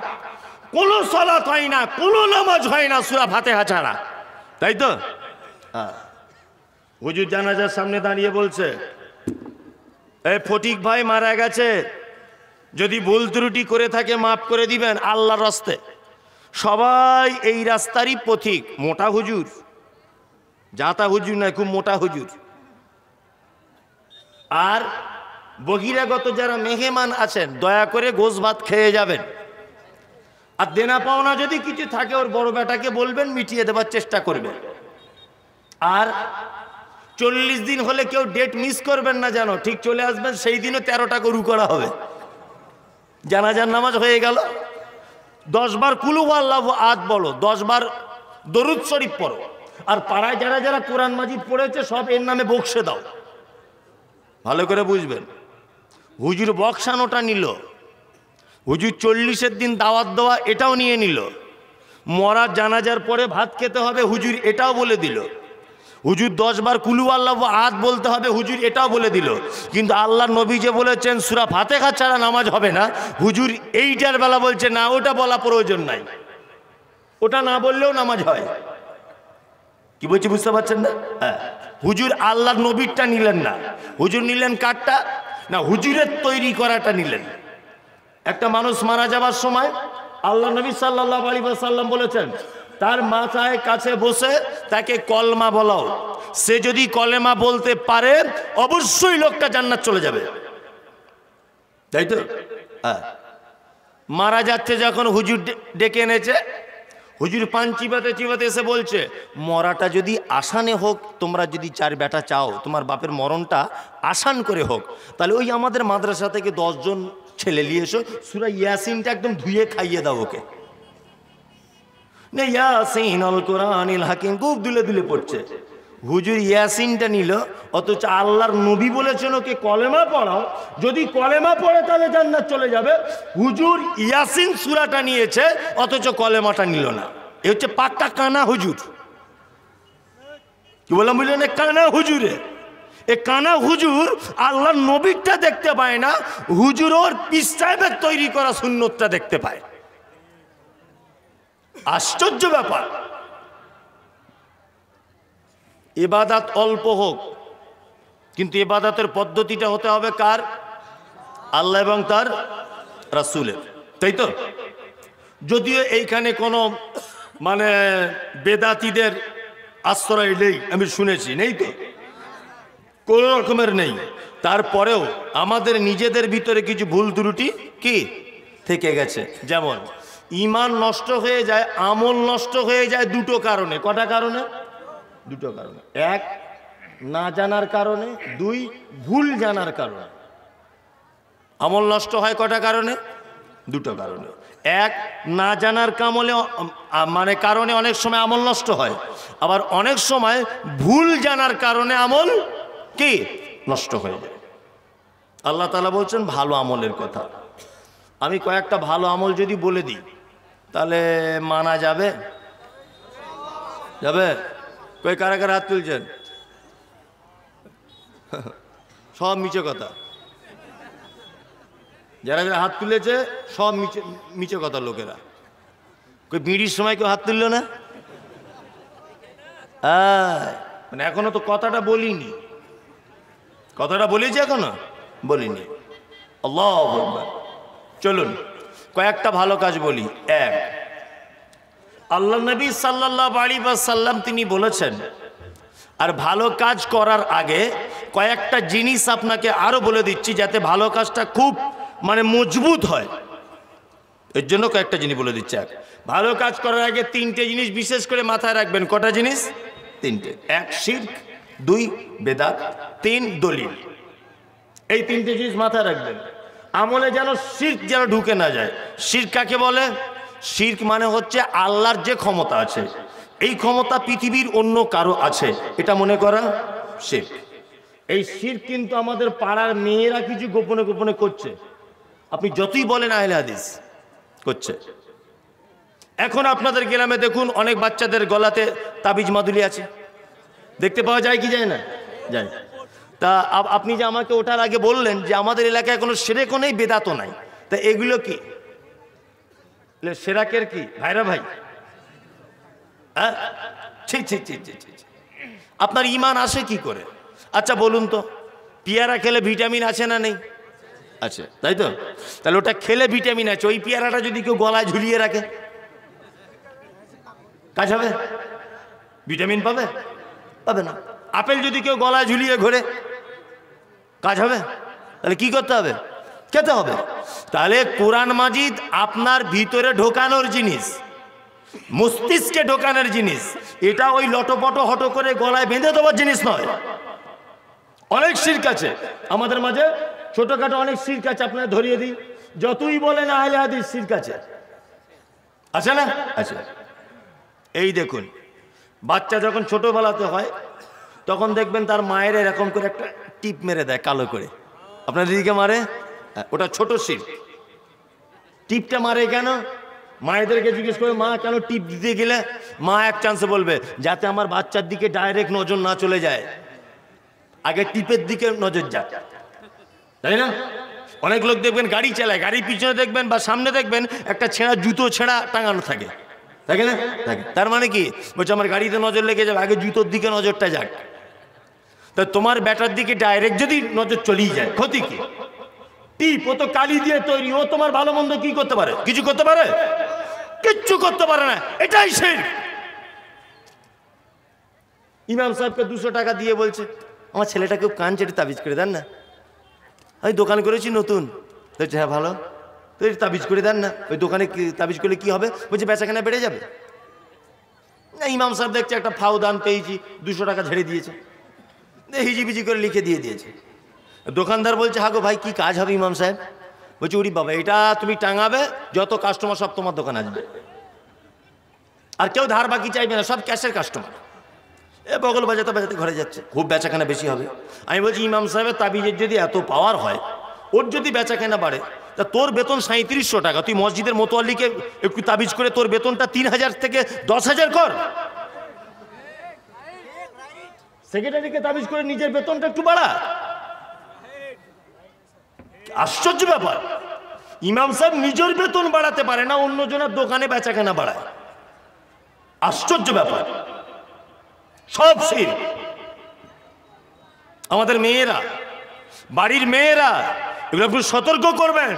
আল্লাহ নবী সাল্লাল্লাহু আলাইহি ওয়াসাল্লাম তিনি বলেছেন, মান তাআল্লাকা তামিমাতান ফাকাদ আশরাক। যে ব্যক্তি তাবিজ লটকালো, তামিমা যে ব্যক্তি লটকালো, সে কি করলো? শিরক করলো। এই দেখুন, একটা আপনাকে কথা বলি, আল্লাহর নবীর কাছে 10 জন দল, একটা লোক আল্লাহর নবীর কাছে এসেছে। দলে আছে কতজন? 10 জন। 9 জনা আল্লাহর নবীর কাছে বায়াত গ্রহণ করলেন।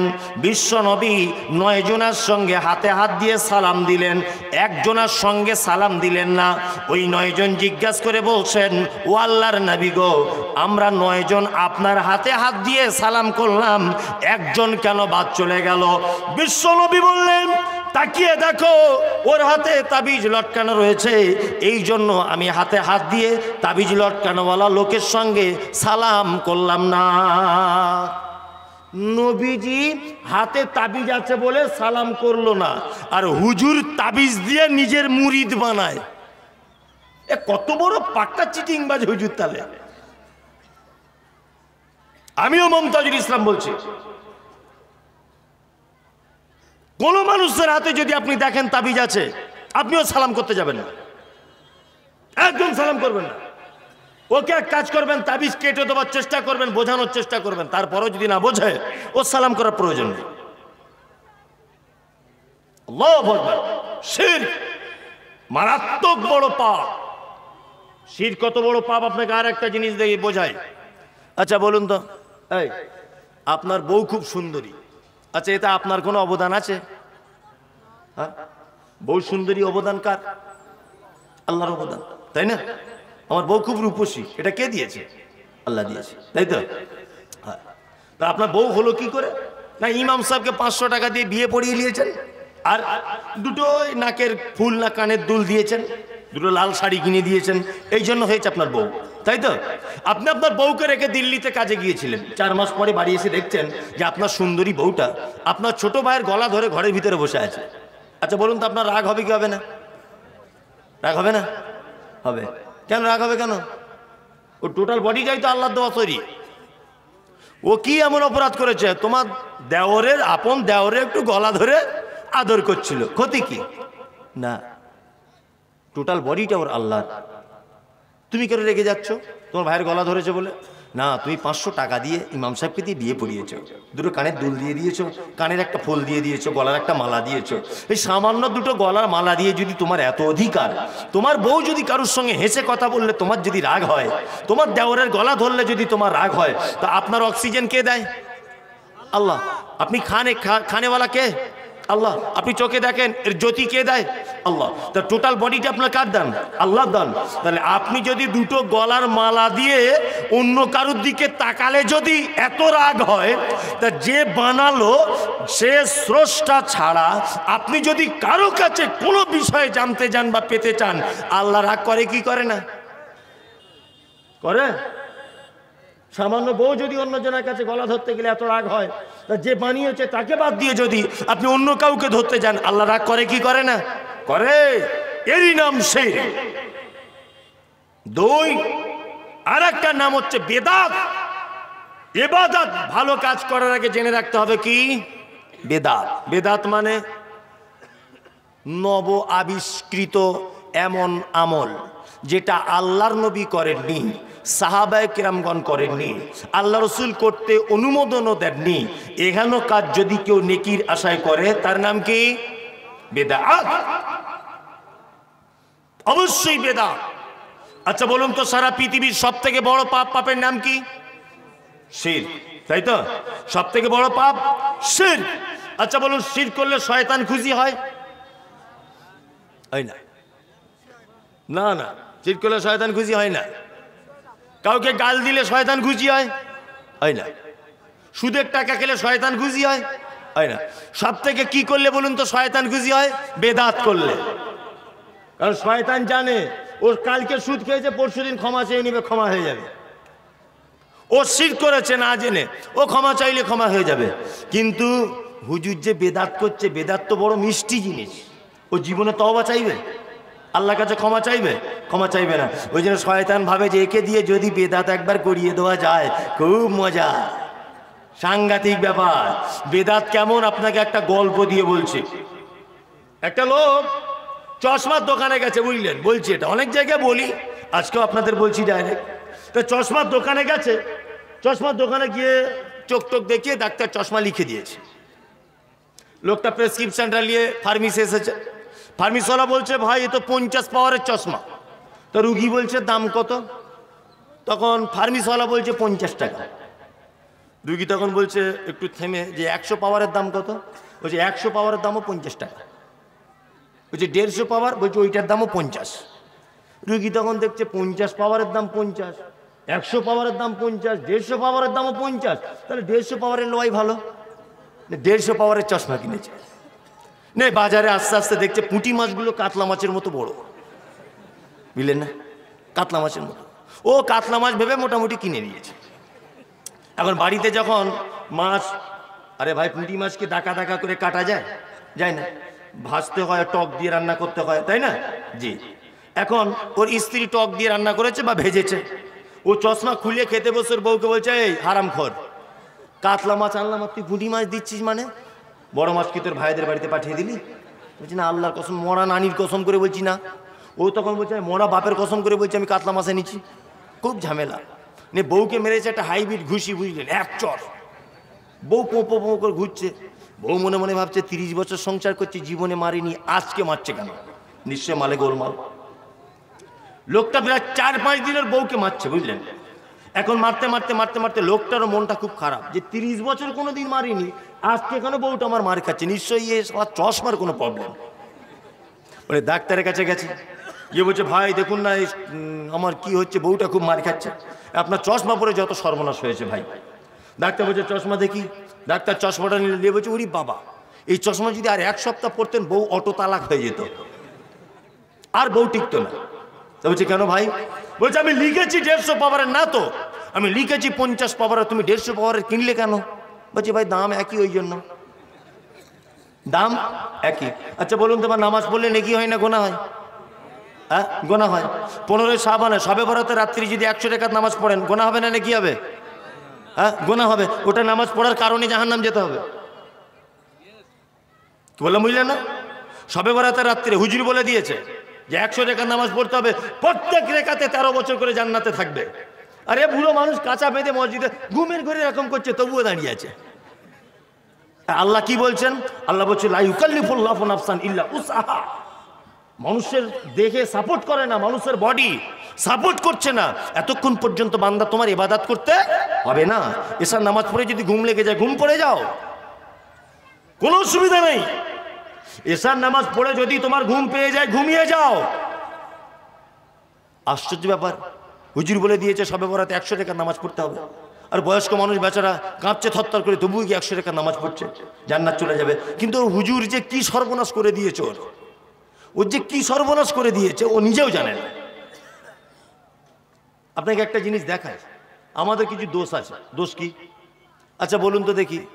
আমার সুগারের রোগী, আমি সুগারের রোগী। আমি একটা ডাক্তারের কাছে গেলাম, ডাক্তারটা একটু বকাটে টাইপের। বকাটে ডাক্তার, বুঝেন তো? বকাটে, ফিটি কিছু নেয় না। গিয়ে বলছে, ডাক্তারবাবু আমার খুব সুগার। তা ডাক্তার তখন বলছে, ভাই আলু খেও না, মিষ্টি খাবে না, বেশি করে উচ্চে খাও, তিতো জাতীয় জিনিস খাও, আর ফজরের নামাজ পড়ে 2 ঘন্টা করে হাঁটবে। আর এই একটা বড়ি দিচ্ছে, একটা বড়ি সকালবেলা খাবে। ফিটি কিছু লাইনি, মাত্র নিয়েছে কত? 10 টাকা, এক পাতা ওষুধের দাম। তা বাড়িতে 3-4 দিন এই হাঁটাহাঁটি করছি ফজরের নামাজের পরে, একটা করে বড়ি, তো ওই জন্য ভালো লাগছে না। তা আমার বউ তখন বলছে, আজে বাজে ডাক্তার, আর একটা ডাক্তারের কাছে যাও তো। সে ডাক্তারটা 800 টাকা ফি। গেলাম, সঙ্গে সঙ্গে দেখে বলছে, সাংঘাতিক ব্যাপার ভাই, মারাত্মক সুগার, কি করতে হবে? বলছে মিষ্টি খাও, আলু খাও, বেশি করে অসুবিধা নেই, সব কিছু জন্মের খাওয়া খাও, কিন্তু আমি যে ওষুধ দিচ্ছি ওষুধটা প্রত্যেক দিন খাবে, প্রতিদিন তোমার 280 টাকার ওষুধ খেতে হবে, আর মাসে দুবার দেখাতে হবে।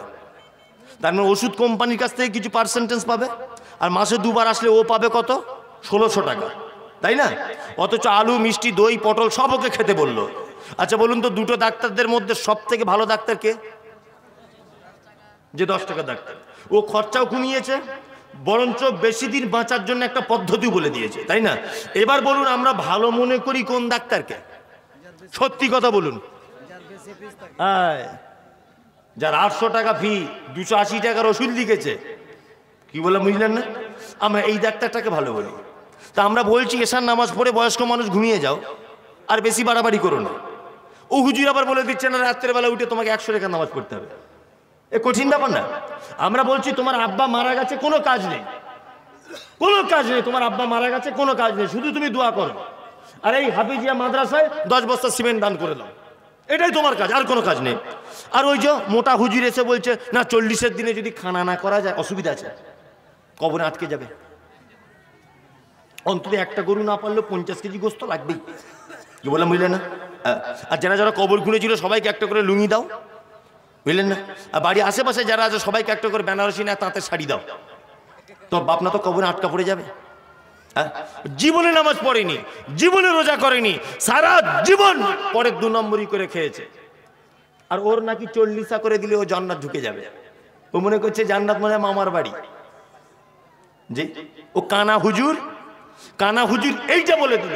অথচ আমি মুমতাজুল ইসলাম বলছি তোমার আব্বা জান্নাতে যাবার একটা সহজ রাস্তা, সেটা হচ্ছে এই, তোমার আব্বা যদি কবরের মধ্যে ফেঁসে গিয়ে থাকে, তোমার আব্বার জন্য মাদ্রাসা দান করে দাও, একটাই মাত্র দরজা খোলা, তোমার মৃত্যু বাপ এবং মায়ের জন্য, তোমার আত্মীয় স্বজনের জন্য, আর দ্বিতীয় আর একটা খোলা হচ্ছে তুমি তার জন্য নিজের সন্তান হিসেবে দোয়া করো। কি বললাম বুঝলেন না? আরো 2টো পদ্ধতি আছে সাদকা জারিয়ার, অধিকার যাচ্ছি না। তাহলে আমি জান্নাতে আপনার বাবাকে নিয়ে যাবো সহজ করে বলছি, বলছি কি বলছি না? আর হুজুর এসে বলে দিল 40-এর দিন 4টে গরু, আবার বছরূপী করতে হবে। বছরূপী বুঝেন তো? প্রত্যেক বছর কি বলে, বছর কি না কি বলে, বছর কি না কি বলতে মানে প্রত্যেক বছরে যে টাইমে মারা গেছে ওই টাইমে আর একবার ভোজ করতে হবে। কি আশ্চর্য ব্যাপার! তাহলে ওই হুজুর কঠিন করলো কি করলো না? হ্যাঁ, তাহলে এবার বলুন আমরা কোন হুজুরকে ভালো মনে করব? হ্যাঁ, সহজে জান্নাত জিতে চাইছে, আমরা ওকে পছন্দ করব না, করব? একদম করব না। ওই যে কঠিন হুজুরকে পছন্দ করব, মানে 10 টাকার ডাক্তার তো ওই জন্য ডাক্তার নয়, 800 টাকা ফি নিয়েছে, ও বড় ডাক্তার। আল্লাহু আকবার! এগুলো আমাদের কি আকীদা, বিশ্বাস। চলুন, বেদাত সম্পর্কে আপনার বলতে গেলে অনেকক্ষণ লাগবে। এবার আপনাকে একটা ভালো আমল বলে দিই, ইনশাআল্লাহ আমরা মানার চেষ্টা করব ইনশাআল্লাহ। আল্লাহ নবী সাল্লাল্লাহু আলাইহি ওয়াসাল্লাম বলছেন হাক্কুল মুসলিমি আলাল মুসলিমি 50। একজন মুসলমান আর একজন মুসলমানের উপরে 5টা জিনিসের হক রাখে। কটা? 5টা। আল্লাহর নবী বলেছেন রদ্দুস সালাম, তোমাকে কেউ সালাম দিলে তুমি তার জবাব দাও। 1 নম্বর হক কি? সালাম। কিছু কিছু আমল আছে যেগুলো বিনা পয়সাতে নেকি পাওয়া যায়, তার মধ্যে এটা একটা। আসসালামু আলাইকুম কটা নাকি? 10টা, তাই না? ওয়া রাহমাতুল্লাহি কটা নাকি? 10টা, 20টা হয়ে গেল। ওয়া বারাকাতুহু আবার কটা? 10টা, 30টা নাকি হয়ে গেল। আচ্ছা, সারাদিন যদি আপনি 10 জনকে সালাম দেন, 30টা করে যদি এক একজনের কাছ থেকে নেকি পান, কত নাকি হলো? 300টা নাকি হলো। ফ্রিতে 300টা নাকি পাওয়া লস হলো না লাভ হলো? হ্যাঁ, লাভ হলো। চলুন, মানুষ বিরক্ত হয়ে গেছে, হাদিসটাও আর বলবো না।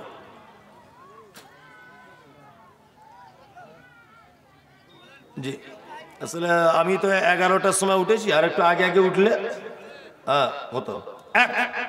রাদ্দুস সালাম, আল্লাহ নবী সাল্লাল্লাহু আলাইহি ওয়াসাল্লাম বলছেন তুমি সালাম দাও এক মুসলমান আর এক মুসলমানকে দেখে। আপনার ছেলে তো ইংলিশ মিডিয়ামে পড়ে শুনছি, খুব ইংরেজিতে নাকি কথা বলা শিখেছে, শিখে না? Good morning, good morning, good evening, good afternoon, খুব গুড গুড গুড গুড করে শিখেছে আপনার বেটা, ইংলিশ মিডিয়ামে পড়ে। আপনার বেটা যদি সারাদিন good good good good good good good good করেই যদি যায়, আচ্ছা বলুন তো 5 পয়সা নেকি হবে বলে মনে হয়? হবে? হবে না?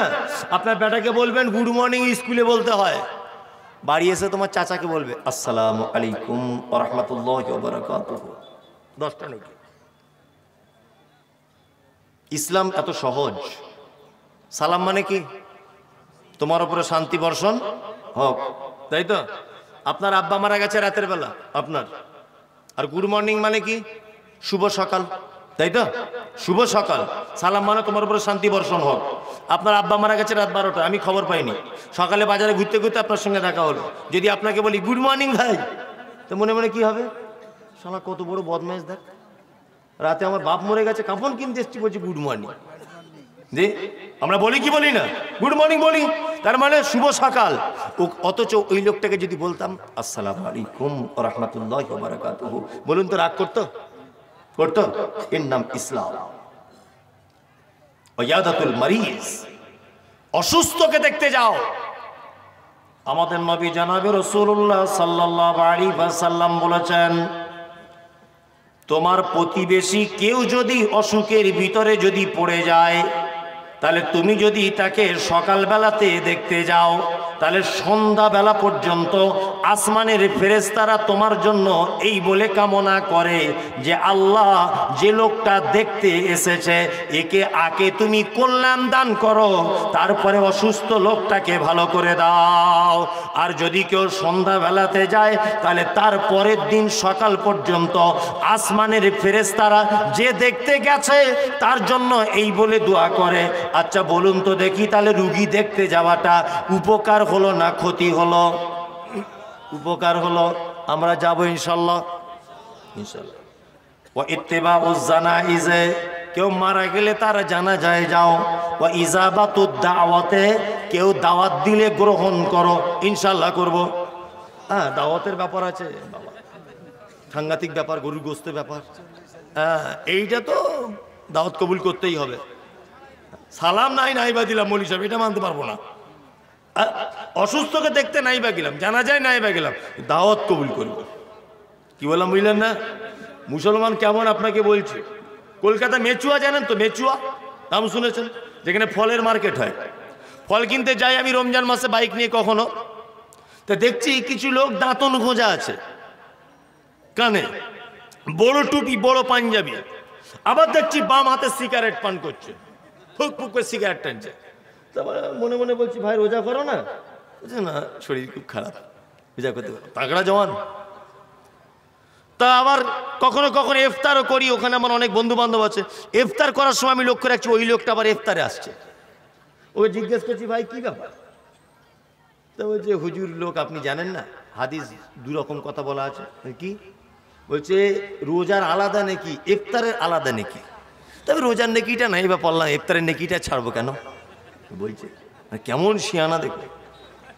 বলছে রোজার নেকিটা নাই বা পেলাম, অন্তত পক্ষে ইফতারের নেকিটা তো অংশগ্রহণ করি। মারাত্মক লোক। তা আমরা অন্য কিছু মানতে না পারি, দাওয়াতটা তো কবুল করব, তাই না? এই হুজুর, সব দাওয়াত বাড়িতে তো যাওয়া ঠিক হবে না। হবে? হবে? ওই যে আপনাদের চামড়া কাটা টাটা অনুষ্ঠান হয় নাকি এখানে? হয়? আচ্ছা, ইসলাম এটাকে সমর্থন করে না, এখানে যাবেন না। দুই, যে দাওয়াত বাড়িতে বৈষম্য রেখে খেতে দেওয়া হয়, রিক্সা চালককে দাওয়াত দিয়েছে, শুধু পাঁপড়, চাটনি, সাদা ভাত আর গোশ, বাড়ি চলে যাও। হেডমাস্টার এসেছে দামি প্রেজেন্টেশন নিয়ে, বলছে পার্সোনাল এসি রুমে গিয়ে বসো, বড় বড় কুপ্তা, পোলাও, বিরিয়ানি, এই ফ্রাইড রাইস, টক দই, মিষ্টি দই, কি খাবে আর কি নেবে। এই বিয়েতে খাওয়া না যায়, চলবে না। ইসলাম ধনী গরিব, কালো বর্ণ বৈষম্য লম্বা বেঠে কারু কোনো রকমের বৈষম্য ইসলাম কি করেনি। রিক্সা চালকের যে মর্যাদা, অনুষ্ঠান বাড়িতে কোটিপতি গেস্ট এলেও তার একই মর্যাদা, সমানভাবে খাবে। দুই, তিন,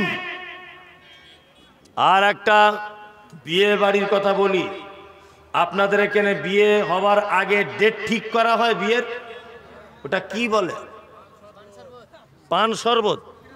মানে কি ওটা? কি মেয়ের বাপকে খাওয়ায়? মানে ছেলে মেয়েকে আর মেয়ে ছেলেকে পানও খাওয়ায়, শরবতও খাওয়ায়। মাশাআল্লাহ, ভালোই ব্যাপার। আগে জানলে এই এলাকায় বিয়ে করা উচিত ছিল আমার। পান শরবত কতদিন আগে হয়? 7 দিন 10 দিন। কতজন লোক যায় মোটামুটি মেয়ের বাড়ি?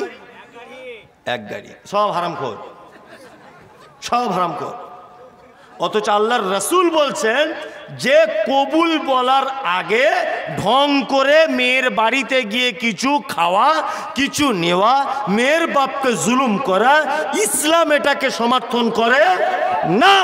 পান শরবতে যাওয়া যাবে না। একটা লোক বলুন তো আজকে থেকে যাবো না, যাবেন না তো? তুলে দেন এটা, এটা ইসলাম সমর্থন করে না। অন্তত পক্ষে এটা বলুন যে এটা ইসলামে নেই। বিয়ে করার উদ্দেশ্যে ছেলেটা মেয়েটাকে দেখবে, মেয়েটা ছেলেটাকে দেখবে, প্রয়োজনে তার আব্বা মা দাঁড়িয়ে থাকা অবস্থায় তার শরীরের আকৃতি দেখার জন্যে, তার ব্যবহার দেখার জন্যে, তার বাড়িতে 2-4 ঘন্টা থেকে তাদের সঙ্গে কথাবার্তা বলবে। আবডালে আড়ালে নয়, মেয়ের বাপ দাঁড়িয়ে থাকবে, মেয়ের ভাই থাকবে, তার সামনে যে বিয়ে করতে যাবে সে কথা বলবে। এছাড়া পান শরবত আবার কোথা থেকে এলো? ছি ছি ছি ছি ছি, কঠিন ব্যাপার। আর একটা আপনাদের এখানে অনুষ্ঠান, বিয়েতে সব টাকা পয়সা আপনাদের সিস্টেম নেই তো? আচ্ছা, মাশাআল্লাহ, খুবই ভালো, তাই না? হ্যাঁ, সব জায়গাতে আছে, মাশাআল্লাহ। না, আমাদের দিকে একদমই নেই, আর কেউ চায় না। চাইলে বরং কম পায়, না চাইলে বেশি পায়। ওই জন্য এখন সব সিয়ানা লোক তো চায় না কেউ। মানে চাইলে একটা সীমার মধ্যে দিয়ে বাবা বিদায় হয়ে গেল, না চাইলে সারা জীবন দিতে হবে। কি বললাম বুঝলেন না? আদেশ করিল আল্লাহ পবিত্র কোরআনে, আর বিবাহ করিতে যত আদম সন্তানের। কোরআনে আদেশে আল্লাহ যদি না করিত, মানুষের বংশ সব ধ্বংস হয়ে যেত। কিন্তু হায় বর্তমানে হতেছে এমন, বেটির বিয়েতে বেটার বাপ দিচ্ছে কত পণ। কেহ সোনা দানা নিচ্ছে, কেহ টাকা করি, কেহ জমি জায়গা নিচ্ছে, কেহ নিচ্ছে বাড়ি। আবার কত বাপজি বলে নিব না কপন, আর বেটা বেটি সাজিয়ে দিকি বিয়াই আপন। টাকার বেলায় সাধু সাজে, জমির বেলায় চোর। বর্তমানে বেটার বাপ এমনি হারামখোর। চোর লোকে চুরি করে অন্ধকারে হলে, বেটার বাপ করে চুরি দিনের উজ্জ্বলে। হাইরে বেটার বাপ তুমি এমনি লুভি হলে, টাকার বদলে বেটা বিক্রি করিলে। ওই বহরমপুর হাটে শুনি বিক্রি হয় পাঁঠা, পাঁঠার মতো বিক্রি করো তোমরা নিজের বেটা। হাইরে বেটার বাপ তুমি এমনি লুভি হলে, পাঁঠারও মতো বেটা বিক্রি করিলে। তোর জন্য কত নারী বিষ পান করে, কত নারী গলায় দড়ি দিয়ে ঝুলে পড়ে। এর জন্য কে বাদাই জানো বেটার বাপ, শত শত বেটির বাপরা দিচ্ছে অভিশাপ। কথা বাস্তব না বাস্তব? আবার কিছু লোক বলছে, বড় বড় দাড়ি হাজি সাহেব লোক, মক্কায় গিয়েছিল, বড় সস্তার পাঞ্জাবি পেয়েছে, 4-5টা কিনে নিয়ে এসেছে। আমি ক্রিটিসাইজ করছি না, আল্লাহর কসম, পাঞ্জাবি কিনে জুব্বা পরে ঘোরে, বেটার বহু দেখতে গেছে। আপনাদের এলাকায় এরকম লোক নেই, আমাদেরও দিকে আছে, দেখতে গেছে। তা মেয়ের বাপ জিজ্ঞেস করছে, বিহাই সাহেব আমার মেয়েকে দেখে পছন্দ হলো? আলহামদুলিল্লাহ, খুব পছন্দ। তা আপনারা কবে যাবেন? তা আমরা যাব, আপনি বললেই যাব। তো মেয়ের বাপ তখন একটু দুঃখের কণ্ঠে বলছে, হাজি সাহেব কিছু যদি মনে না করতেন একটা কথা বলতাম। যে কি বলুন? বলছে আপনাদের দেনা পাওনা চাহিদা কিছু আছে, কোন টোন?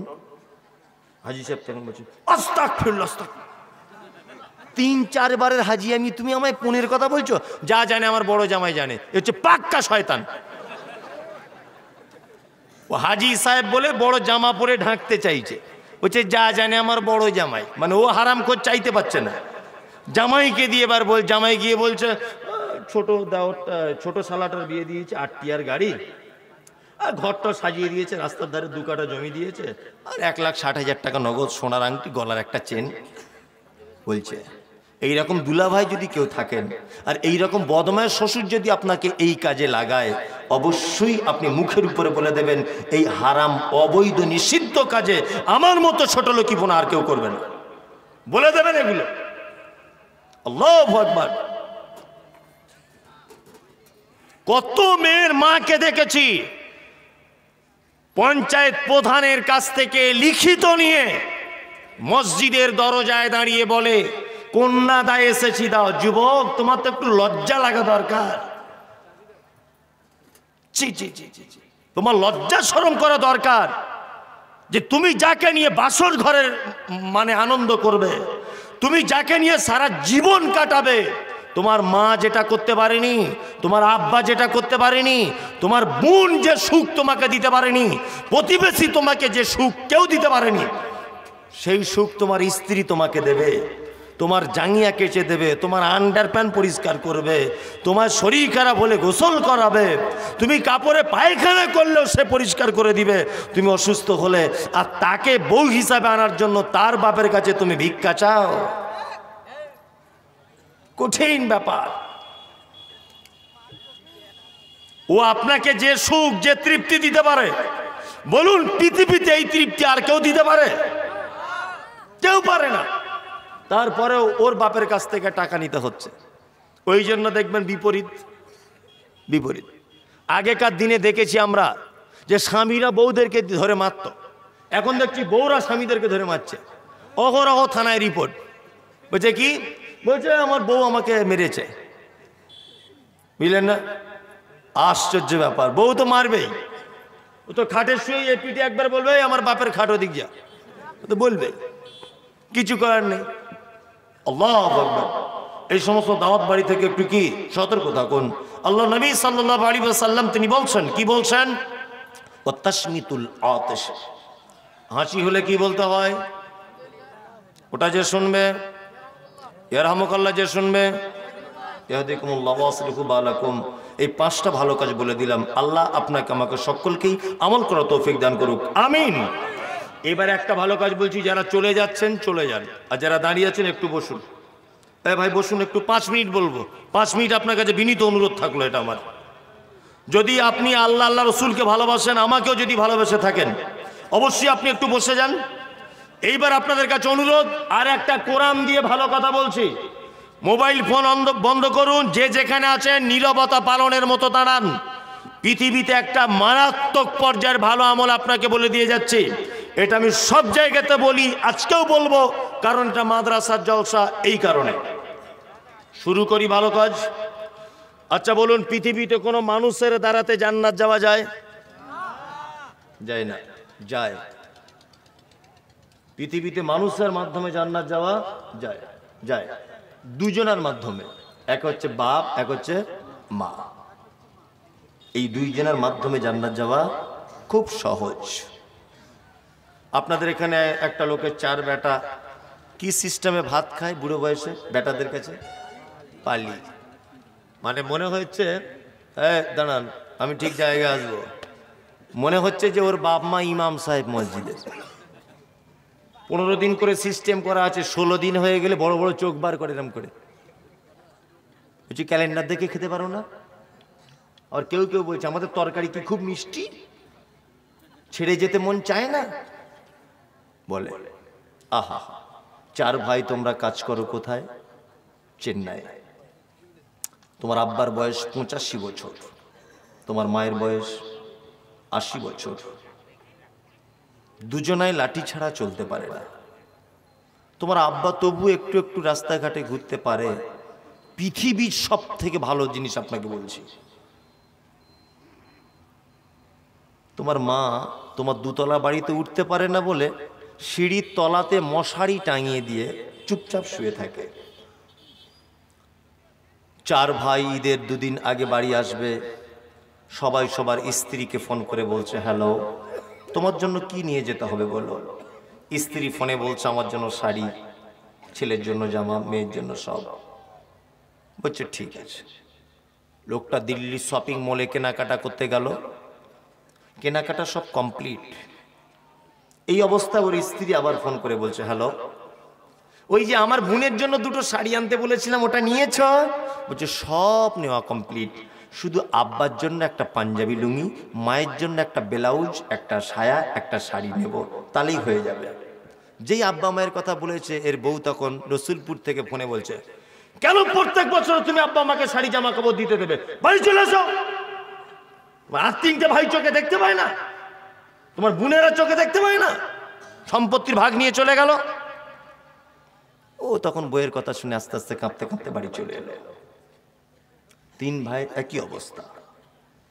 ঈদের দিন মসজিদের মাইকে ঈদের তাকবীর পাঠ হয় না? হয়। আল্লাহু আকবার, আল্লাহু আকবার, লা ইলাহা ইল্লাল্লাহ, আল্লাহু আকবার, আল্লাহু আকবার, ওয়ালিল্লাহিল হামদ। হয় কি হয় না? হয়। সবাই নামাজ পড়তে যাচ্ছে, নতুন আতর মেখে, সুরমা পরে, পাঞ্জাবি পরে, আতর মেখে সবাই যাচ্ছে। আপনার 85 বছর বয়সে হাতে একটা লাঠি নিয়ে কাঁপতে কাঁপতে কাঁপতে কাঁপতে ঈদগাহ পর্যন্ত গেল। নামাজ শেষ হয়ে গেল, তোমার আব্বা বাড়ি চলে এলো। বাড়ি এসেছে, দরজার সামনে দাঁড়িয়ে আছে। তোমার মা গোসল করা হয়নি। ঈদের দিন সবাই আনন্দ করে সকালে গোসল করে না? তোমার মায়ের হয়নি। 4 জন বৌমা থাকার পরেও, বড় বড় 5 জন নাতিপুতি থাকার পরেও তোমার মা ঈদের দিনে মশারির ভিতরে পেচ্ছাপ করে ওই কাপড়ের মধ্যে লুটিয়ে শুয়ে আছে। তোমার মায়ের তো আজকে রাজপ্রাসাদে বসে থাকার কথা।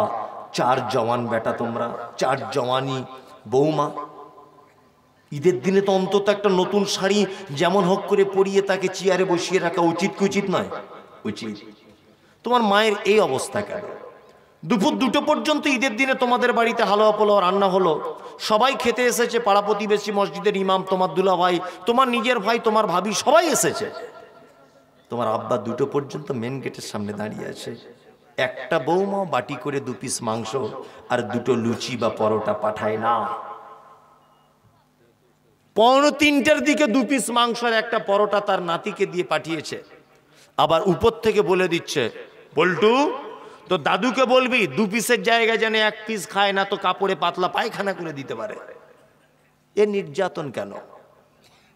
ইমাম সাহেবের মতো পালি সিস্টেমে ভাত খায় কেন? হ্যাঁ, তোমার মায়ের থেকে পৃথিবীতে বড় বদমায়েশ মহিলা আর কেউ নেই।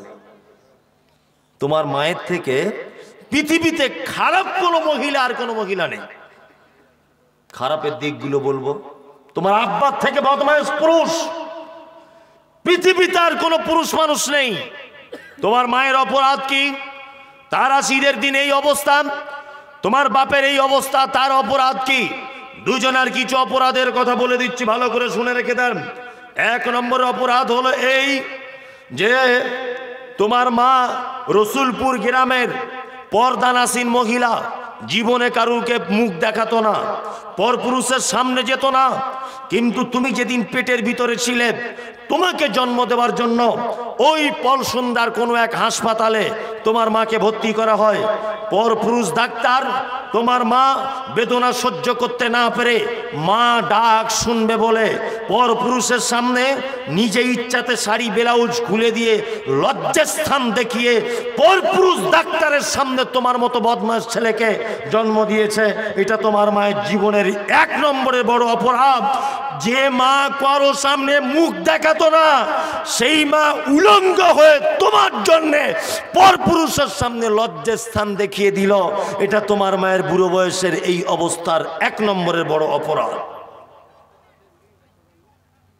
তোমার মায়ের 2 নম্বরের বড় অপরাধ, তোমার মা কোনোদিন ব্লেড দিয়ে নখ কাটতে পারতো না। তোমার মা কোনোদিন ইঞ্জেকশন দিতে পারতো না। এত ভীতু মহিলা। তুমি পেটে আছো, হসপিটালে ডাক্তারবাবু বলেছে সোজাসুজি বাচ্চাটা থাকার কথা, বাচ্চাটা পেটে আড়াআড়ি লেগে গেছে। হসপিটালে ডাক্তারের 2টো হাত জোর করে বলছে, ডাক্তারবাবু আমার প্রাণের বিনিময়ে হলেও আপনি আমার বাচ্চাকে বাঁচান। ডাক্তারবাবু বলছে, মা তোকে সিজার করা ছাড়া উপায় নেই। জননী সেদিন সবার সামনে দ্ব্যর্থহীন ভাষায় কাঁদো কাঁদো কণ্ঠে বলেছিল, ডাক্তারবাবু আমার বেটা যখন মা বলে আমায় ডাকবে, আমার সিজারের কাটার বেদনা আমি ভুলে যাব। অবশ্যই আপনি আমার সিজারটা অতি তাড়াতাড়ি করুন। যে মা ইঞ্জেকশন দিতে ভয় করে, যে মা নখ দিয়ে আপনার ব্লেড দিয়ে নখ কাটতে ভয় করে, সেই মা তোমার মতো পৃথিবীতে বদমাশ ছেলেকে জন্ম দিতে গিয়ে সিজারের সেই যে কাটা দাগ আজও পর্যন্ত 70 বছর বয়সে সেই ব্যথা অনুভব করে। এটা তোমার মায়ের 2 নম্বরে বড় অপরাধ। তোমার মায়ের বুড়ি বয়সের আজকে এই অপরাধ কিসের? তোমার মায়ের অপরাধ হলো এই, তোমার মায়ের মাথার চুল কালো কুচকুচে, হাঁটু পর্যন্ত দেখতো। তোমার মা চরমা অপরূপা, চরমা সুন্দরী। পাড়ার মেয়েরা তোমার মায়ের চুল দেখতে আসতো, হাঁটু পর্যন্ত দুলতো তোমার মায়ের চুল। ডাক্তার যখন ওটিতে পেশ করলো তোমার মাকে, হসপিটালের বেডে তোমার মাকে শুইয়ে দেওয়া হলো। তুমি পৃথিবীতে আসবে বলে ডাক্তার বাবুরা নরমালে সিজারে তোমাকে পৃথিবীর জমিনে যখন আনলো, তোমার মায়ের মাথার কালো কুচকুচে ঝোলান্ত চুল লাল রক্তে জমাট বেঁধে গিয়েছিল সেদিন হসপিটালের বেডে। এটা তোমার মায়ের 3 নম্বরের বড় অপরাধ। তোমার মায়ের 4 নম্বরের বড় অপরাধ, চিকিৎসা বিজ্ঞানীরা বলেছে পৃথিবীতে যত নারী আছে প্রত্যেক নারী তার বাচ্চাকে দিনে 8 বার করে দুধ পান করায়, একবারে 250 গ্রাম করে দুধ পান করে। দিনে 8 বার দুধ পান করায়, একবারে 250 গ্রাম দুধ পান করাতে হয়। কোরআনের ভাষাতে 30 মাস দুধ পান করাতে হয়। 50 টাকা যদি দুধের কেজি হয়, তুমি তোমার মায়ের দুধ পান করেছো 90,000 টাকার। এটা তোমার মায়ের 4 নম্বরের বড় অপরাধ। তোমার আব্বার অপরাধ, তোমার আব্বার অপরাধ এই, তোমাকে ভালো মিশনে পড়াবে বলে, তোমাকে ভালো মাদ্রাসায় পড়াবে বলে, ঈদের দিনে তোমার একটা ভালো জামা কিনে দেবে বলে, তুমি স্কুলে যাবে একটা ভালো সাইকেল কিনে দেবে বলে, তোমার আব্বা রিক্সা চালিয়ে 2 টাকা 5 টাকা করে জমিয়ে জমিয়ে তোমার পিছনে খরচা করে তোমার স্বপ্ন পূরণ করার জন্যে নিজের ঘুম হারাম করে রাস্তাতে রিক্সা গাড়ি চালাতো। এটা তার বুড়ো বয়সের পরিণতির 1 নম্বরের অপরাধ। কোরআন কি বলছে? কোরআন বলছে ইয়াসালুনাকা মাযা ইউনফিকুন কুল মা আনফাকতুম মিন খাইরিন ফালিল ওয়ালিদাইন ওয়াল আকরাবিন ওয়াল ইয়াতামা ওয়াল মাসাকিন ওয়া বানিস সাবিল ওয়া মা তাফআলু মিন খাইরিন ফা ইন্নাল্লাহা বিহি আলিম। আল্লাহ নবীকে জিজ্ঞাসা করা হচ্ছে, নবী আপনি বলুন সারা পৃথিবীতে যত দান আমরা করি তার মধ্যে উত্তম দান কি? বিশ্ব নবী বলছেন কুল। আল্লাহ বলছেন নবী আপনি বলুন মা আনফাকতুম মিন খাইরিন ফালিল ওয়ালিদাইন ওয়াল আকরাবিন ওয়াল ইয়াতামা ওয়াল মাসাকিন ওয়া বানিস সাবিল ওয়া মা তাফআলু মিন খাইরিন ফা ইন্নাল্লাহা বিহি আলিম। অবশ্যই নবী আপনি তাদেরকে বলে দেন তোমরা যত দান করো তার মধ্যে উত্তম দান হলো এই দান, তুমি তোমার আব্বা মায়ের জন্য যে টাকাটা খরচা করো এর থেকে উত্তম দান পৃথিবীতে আর কোনো দান নাই। মাদ্রাসায় 1 বস্তা সিমেন্ট দান করলে নেকি হয় 40টা। যাবার সময়তে আপনার মায়ের জন্য 10 টাকা দিয়ে একটা দাঁতন কিনে নিয়ে যান, নেকি হবে 40,000। পৃথিবীর সব থেকে উত্তম দানের জায়গা কোনটা? আব্বা মায়ের পিছনে টাকা পয়সা খরচা করা। যাদের আব্বা মা বেঁচে আছে আর নিষ্ঠুরের মতো যারা বাঁশ বাগানের 3.5 হাত উত্তর দক্ষিণে শুইয়ে দিয়ে কুইন্টাল কুইন্টাল মাটি চাপিয়ে দিয়ে চলে এসেছেন, 90,000 টাকা শুধু দুধ পান করেছেন। 2টো লোক অন্তত বলুন যে আমি আমার মা আব্বার নামে 5,000 টাকা মাদ্রাসায় দেবো, আমি বেশি টাকা পয়সা চাইবো না। রাত 1টা বাজে, কেউ উঠবেন না, আমি আর 5 থেকে 7 মিনিট থাকবো। বলুন একটা লোক বলুন তো আমি আমার আব্বা মায়ের জন্য আপনি যখন চাইলেন 5,000 টাকা আমি দেবো। আছেন কেউ? একজন, ওই যে আর একটা লোক। আমি 2টো লোককে বলেছি, আমি বেশি আদায়টা করতে পারি না। কেউ আছেন ভাই এতগুলো লোকের ভিতরে? মেঘের বাণী করে একটা লোক বলুন। আর আপনার নামটা বলুন। এই হযরত শেখ, কোথায় বাড়ি? সর্বনগর। আর কেউ আছেন ভাই? 5,000 টাকা আপনি আপনার আব্বা মায়ের জন্য দেন, আর কারোর জন্য দিতে হবে না। যার দুধ পান করে বড় হয়েছেন, যার সম্পত্তিতে বসবাস করছেন, যার রক্ত এখন আপনার শরীরে বইছে, কবরে চলে গেছে, বেঁচে থাক বা মারা যায়, আব্বা মায়ের জন্য। বেঁচে থাকলে তারা খুশি হবে যে আমার বেটা আমার জন্য দান করেছে। কি নাম? আব্দুর রাজ্জাক। মাশাআল্লাহ। আর কেউ নেই তো? 5,000 টাকার কেউ দিবেন না তো? আপনি দিচ্ছেন না নয়, আল্লাহ আপনার দান গ্রহণ করছে না। কি বললাম বুঝলেন? দান কেউ দেয় না এ কথা নয়, যে দিতে পারছে না টাকা আছে বুঝে নিতে হবে যে আল্লাহ ওর দান গ্রহণ করছে না, এত ভালো কাজে আল্লাহ ওর টাকা লাগাবে না। কি বললাম বুঝলেন? 5,000 টাকা তোমার অনেক লোক আছে কিন্তু আপনি দিতে পারছেন না। দিতে পারছেন না মানে আপনি বাহাদুর নয়, আপনি ভেবে নেন যে আল্লাহ ভালো কাজে আপনার টাকা লাগাচ্ছে না, এটা আপনি বুঝে নেন। তাছাড়া এত লোক আছে, 2টো লোক 5,000 টাকা করে দেয়, তার মানে এই 2জনকে আল্লাহ পছন্দ করে নিয়েছে। যে তোরা দুজনাই দিয়ে মাদ্রাসাতে, তোদের টাকায় কাজ হবে। 5,000 একটু বেশি হচ্ছে, 2,000 টাকা করে 10টা লোক বলুন। আব্বা মায়ের জন্য দেন একটু মেহরবানি করে, 2-4টে লোক বলুন 2,000 টাকা দেন। আছেন কেউ?